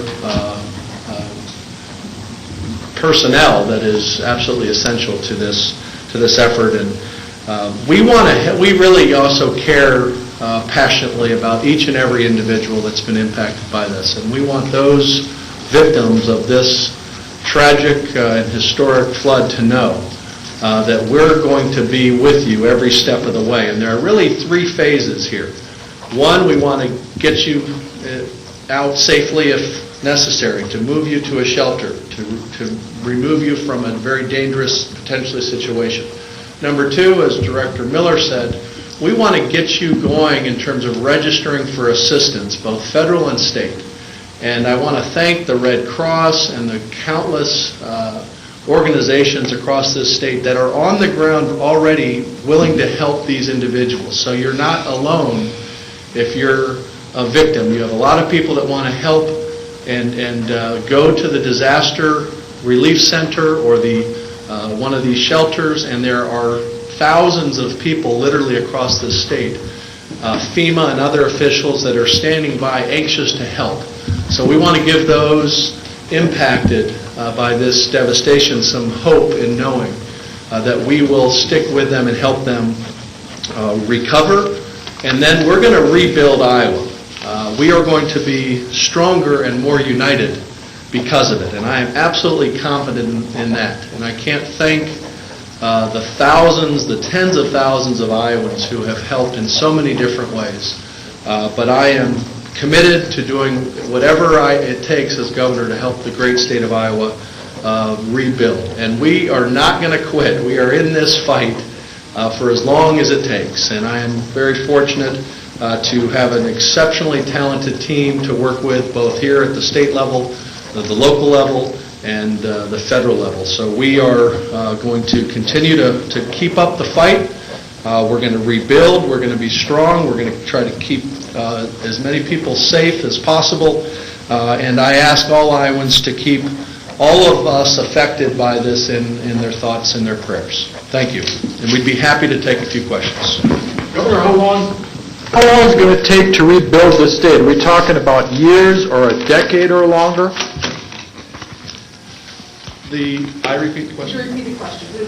How long is it going to take to rebuild the state? It's too early to know, and as anxious as we all are to talk about the rebuilding phase, we are in the phase right now primarily of keeping people safe. And we are also at the same time having very productive discussions about the phase in terms of rebuilding. I've talked about a special session of the legislature if necessary. And all I can tell you is we are committed to do everything we can to work with the legislature, local officials, and the federal government and the private sector to provide the resources we need to rebuild the great state of Iowa. It will certainly take a long time. Governor, could you tell us, or someone else up there, how many acres or how many square miles of Iowa has been underwater? Any estimates? And you can repeat the question. The question is virtually how much of Iowa has been affected, how many acres of land. We don't know the answer. I mean, certainly we've done the flyover, we've seen the level of devastation, the governor and the general have been up. We get this kind of information from the city of Cedar Rapids, and we're looking to get more. We've even asked for satellite imagery so we can kind of see the impacted areas, and we're drawing down those pictures as we can. I don't have a number for you. It's got to be tens of thousands, if not millions of acres of land throughout the state. You have to remember we have 9 major river basins that have been impacted at historical levels. I have had very good conversations with a number of leaders in the agricultural community, including Senator Harkin, who's the chairman of the Senate Agriculture Committee in Washington, D.C., and Craig Lang, the president of the Iowa Farm Bureau. We can tell you that 83 counties have had significant damage, not only to their urban centers and to those cities within those counties, but obviously to countless acres of ag land as well. And we are going to put together a agricultural leadership team. We're going to get them up in the air for a visual assessment as soon as we can do that.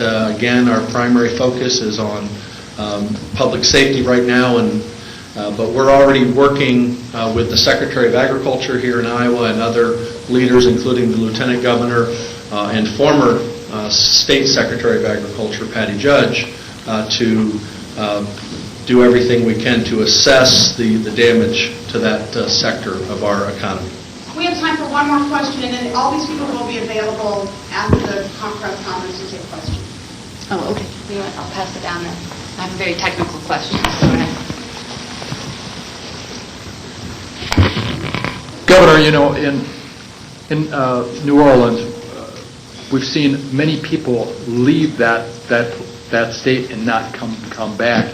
Here in Iowa, there's been an effort to bring people into the state. Is there any concern that there will be an exodus of people out of Iowa because of this, and that will cause long-term damage to the economy of the state? A lot of people around the country are watching this, and they're looking at seeing a large part of the state underwater. What's going to happen to long-term images of the state, and will Iowa be able to retain its people? The long-term image is we're going to be stronger and more united because of this challenge. We have 950 wonderful cities and towns. As we speak here, they are rebuilding where they can. I've been back to Parkersburg. I've been incredibly impressed with the efforts already to clean up and try to recover and to try to rebuild. This is the greatest state in the country. Iowans are committed to doing whatever it takes, not only to help us in this public safety mission here to limit loss of human life and prevent injuries if possible, but to rebuild and to clean up and to work together, shoulder to shoulder, locking arms, to do whatever it takes. I was at church this morning and a number of people came up to me and said, "How can I help? What can I do?" I am ready and willing to be a part of this effort to rebuild our state, and that I'm hearing everywhere I go. And so I'm serious when I say that, yeah, it's been a setback. We've had a real blow to the gut, but we are going to keep fighting, and we're going to be more united and stronger at the end of the day because of it. We will not be deterred. We are a determined people. We are hardworking, and we love this state. And because of that, I have the level of confidence I do about the future of Iowa as well. Thank you all very much. Yes.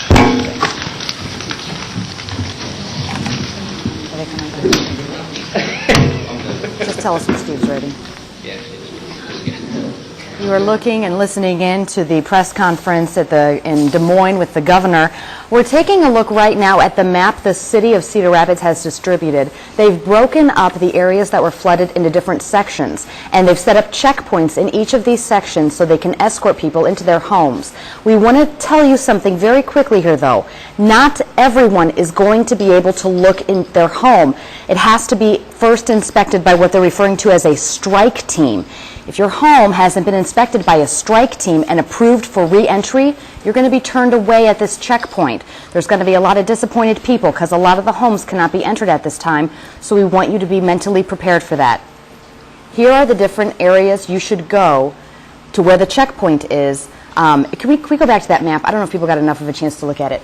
You know, it goes A, B, C, D. It really follows the Cedar River. So look at that. Find where you live and which letter your checkpoint will be. And now let's go to where you should meet. That's the second list. Bowling Street for Section F, 12th Avenue and 10th Street. Oh, going back to the first one, sorry. So we're starting with A. North side of Harrison at O Avenue on 11th Street. B, meet at the Abbey Center. C, meet at 1st Ave and 11th Street. D, the DOT building there at 16th. I believe at 16th Avenue and 6th Street. Because they said they were both avenues. How can two avenues intersect? 16th Avenue, there we go. Southwest, 16th Avenue and 6th Street. At the news conference, they were both avenues, and I'm thinking at home, no? But 16th Avenue and 6th Street for the DOT one. And there's the next section, Bowling Street. G will head to 12th Avenue and 10th Street. H, 8th Avenue and 10th Street Southeast. I, E Avenue and 15th Street Northeast. And J, Otis Road and Memorial. You'll go to that checkpoint. There you will be escorted into your home if it has been inspected. I cannot stress that enough. You're only allowed to take out what you can carry, and they insist that you make it brief. You must leave. You cannot visit your home, look around, decide it doesn't look that bad, and try to stay. They will forcibly remove you. The city and the police department has been very clear on this. It's a safety thing. They're really keeping control on this. You have to have an ID. If you don't have an ID, you have to have some form of identification that links you to that property. and you will be given a wristband that will have your address on it. If people are stopped at a different address that is on the wristband, they will be escorted out of the area. Again, as Beth said, you're only allowed to carry out items on your person. You cannot bring in wagons or dollies or grocery carts, anything. It's just what you can carry out. Nobody will be allowed to stay overnight. A faith-based representative is going to be at each checkpoint to assist with counseling as needed, and that's important because a lot of people are getting back to these areas for the first time since the flooding, and the emotional devastation is going to be something for so many people. But this is exciting that people are getting an opportunity to get inside their homes. This is real progress. The hard part is it's not going to be everyone. And let me just describe these search teams, rather these strike teams they're calling them, that go in and look around the home to make sure it's okay for you to visit briefly, made up of urban search and rescue personnel from Cedar Rapids and Sioux City, Cedar Rapids Police and Fire Department personnel. They must be exhausted. Streets Department and solid waste personnel. I mean, all these people have been putting in such long hours. Alliant and Mid-American Energy companies have begun going through the homes to determine if the residents or business can be re-entered. This is going to be checking for air quality, structural integrity, and environmental issues. Once they approve your home, then you may be escorted in and out, and you can only remove what you can carry. And a lot of people are going to be turned away from these checkpoints, very disappointed. But I believe in the people of Cedar Rapids that it's not going to turn ugly. I think they'll just understand this is a process and be patient. And that's the thing. Patience, again, it's going to be a slow process. They're going to have lists there of everybody whose homes have been cleared. And if your home is not on that list, they will not be letting you in to see your home. You have to understand that, because they have to go through and clear each of these individually first. So there will be a list, and please be very patient with that. They are doing their best to allow everybody back as soon as possible to their homes, but it's a very slow process. We'd like now to take you to Iowa City, where TV9's Steve Nichols is standing by live. Steve? Well, Beth, thank you very much. We're here right off of Lafayette Street, or excuse me, right off at Capitol Street, the corner of Capitol and Lafayette, by the City Carton Recycling Center. And I just wanted to show you how the water has come up a little bit since yesterday. We were able to show you some video last night. I'm standing right at the edge of the water here. And if you look out to the river, you can see it's all just one level, and there is some water rushing up against the base I think that's the railroad tracks right there.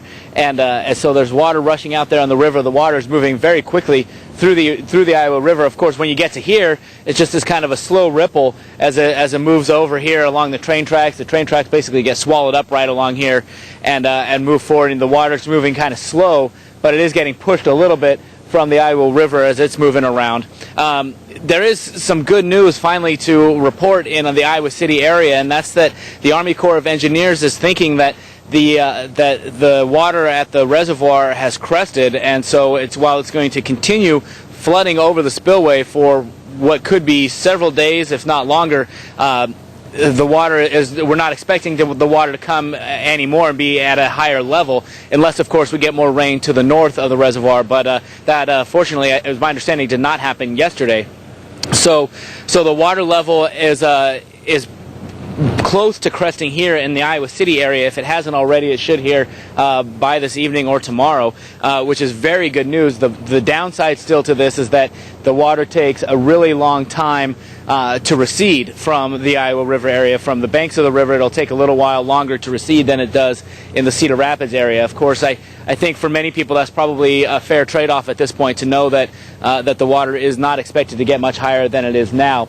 And you can see the level right there, looking across just at the water and seeing the river, and to know that it's that high. Over on the other side of the river would be Riverside Drive, and there are areas where the water was right up against the sidewalk there. But fortunately, over here we have more businesses. It's a little more industrial, so we do not have the sidewalk where people would, in theory, be walking and lapping up the water as they're walking around. So again, the good news is our understanding, of course, that the Army Corps of Engineers saying the water level has essentially crested. It was either late last night or early this morning at the reservoir, and so that means that should be the case here in Iowa City shortly. It takes a few hours for the water to kind of meander down and get down to the Iowa City area. So we'll wait and see how that happens and keep you fully developed on how the water level is doing. But for right now, it should be staying relatively steady and possibly going down sooner rather than later. Live in Iowa City, Steve Nichols, KCRG TV9 News. Thank you very much, Steve. We appreciate that. We have some information from FEMA. They spoke at the news conference today earlier in Cedar Rapids, and they are coordinating with state, county, and city officials. If you guys upstairs could put up that map of all the counties that do have that presidential declaration that can get FEMA assistance, I want to talk a little bit about what FEMA is able to provide to you and how critical it is that if you have flood damage anywhere in Iowa, you must register with them. And here is what FEMA can do for you.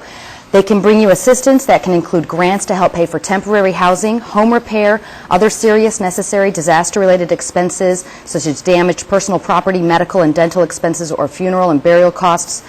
Very fortunate that we have not had many deaths to report, only one, in fact, at this point. You can also, for small businesses don't necessarily get the help from FEMA, but they work in coordination with FEMA. They get help from what's called SBA, that's the Small Business Administration, and small business owners can get low-interest loans that will be able to cover residential and business losses not fully compensated by insurance. Can we put up that map of Iowa? Thank you so much upstairs. There are all of the counties that have that presidential disaster declaration so far. Now, this is different from the state declaration. Many more counties have already gotten state declaration, but it's this presidential declaration that gets you FEMA financial help. And we do anticipate more counties to be added to this list. What comes to mind for me is Cedar County is still left out, and I know there are others that I am leaving out, but just please be patient. The process is occurring. Yeah, it's much more extensive, the coverage, or the assistance that will be available from the federal level than what's available from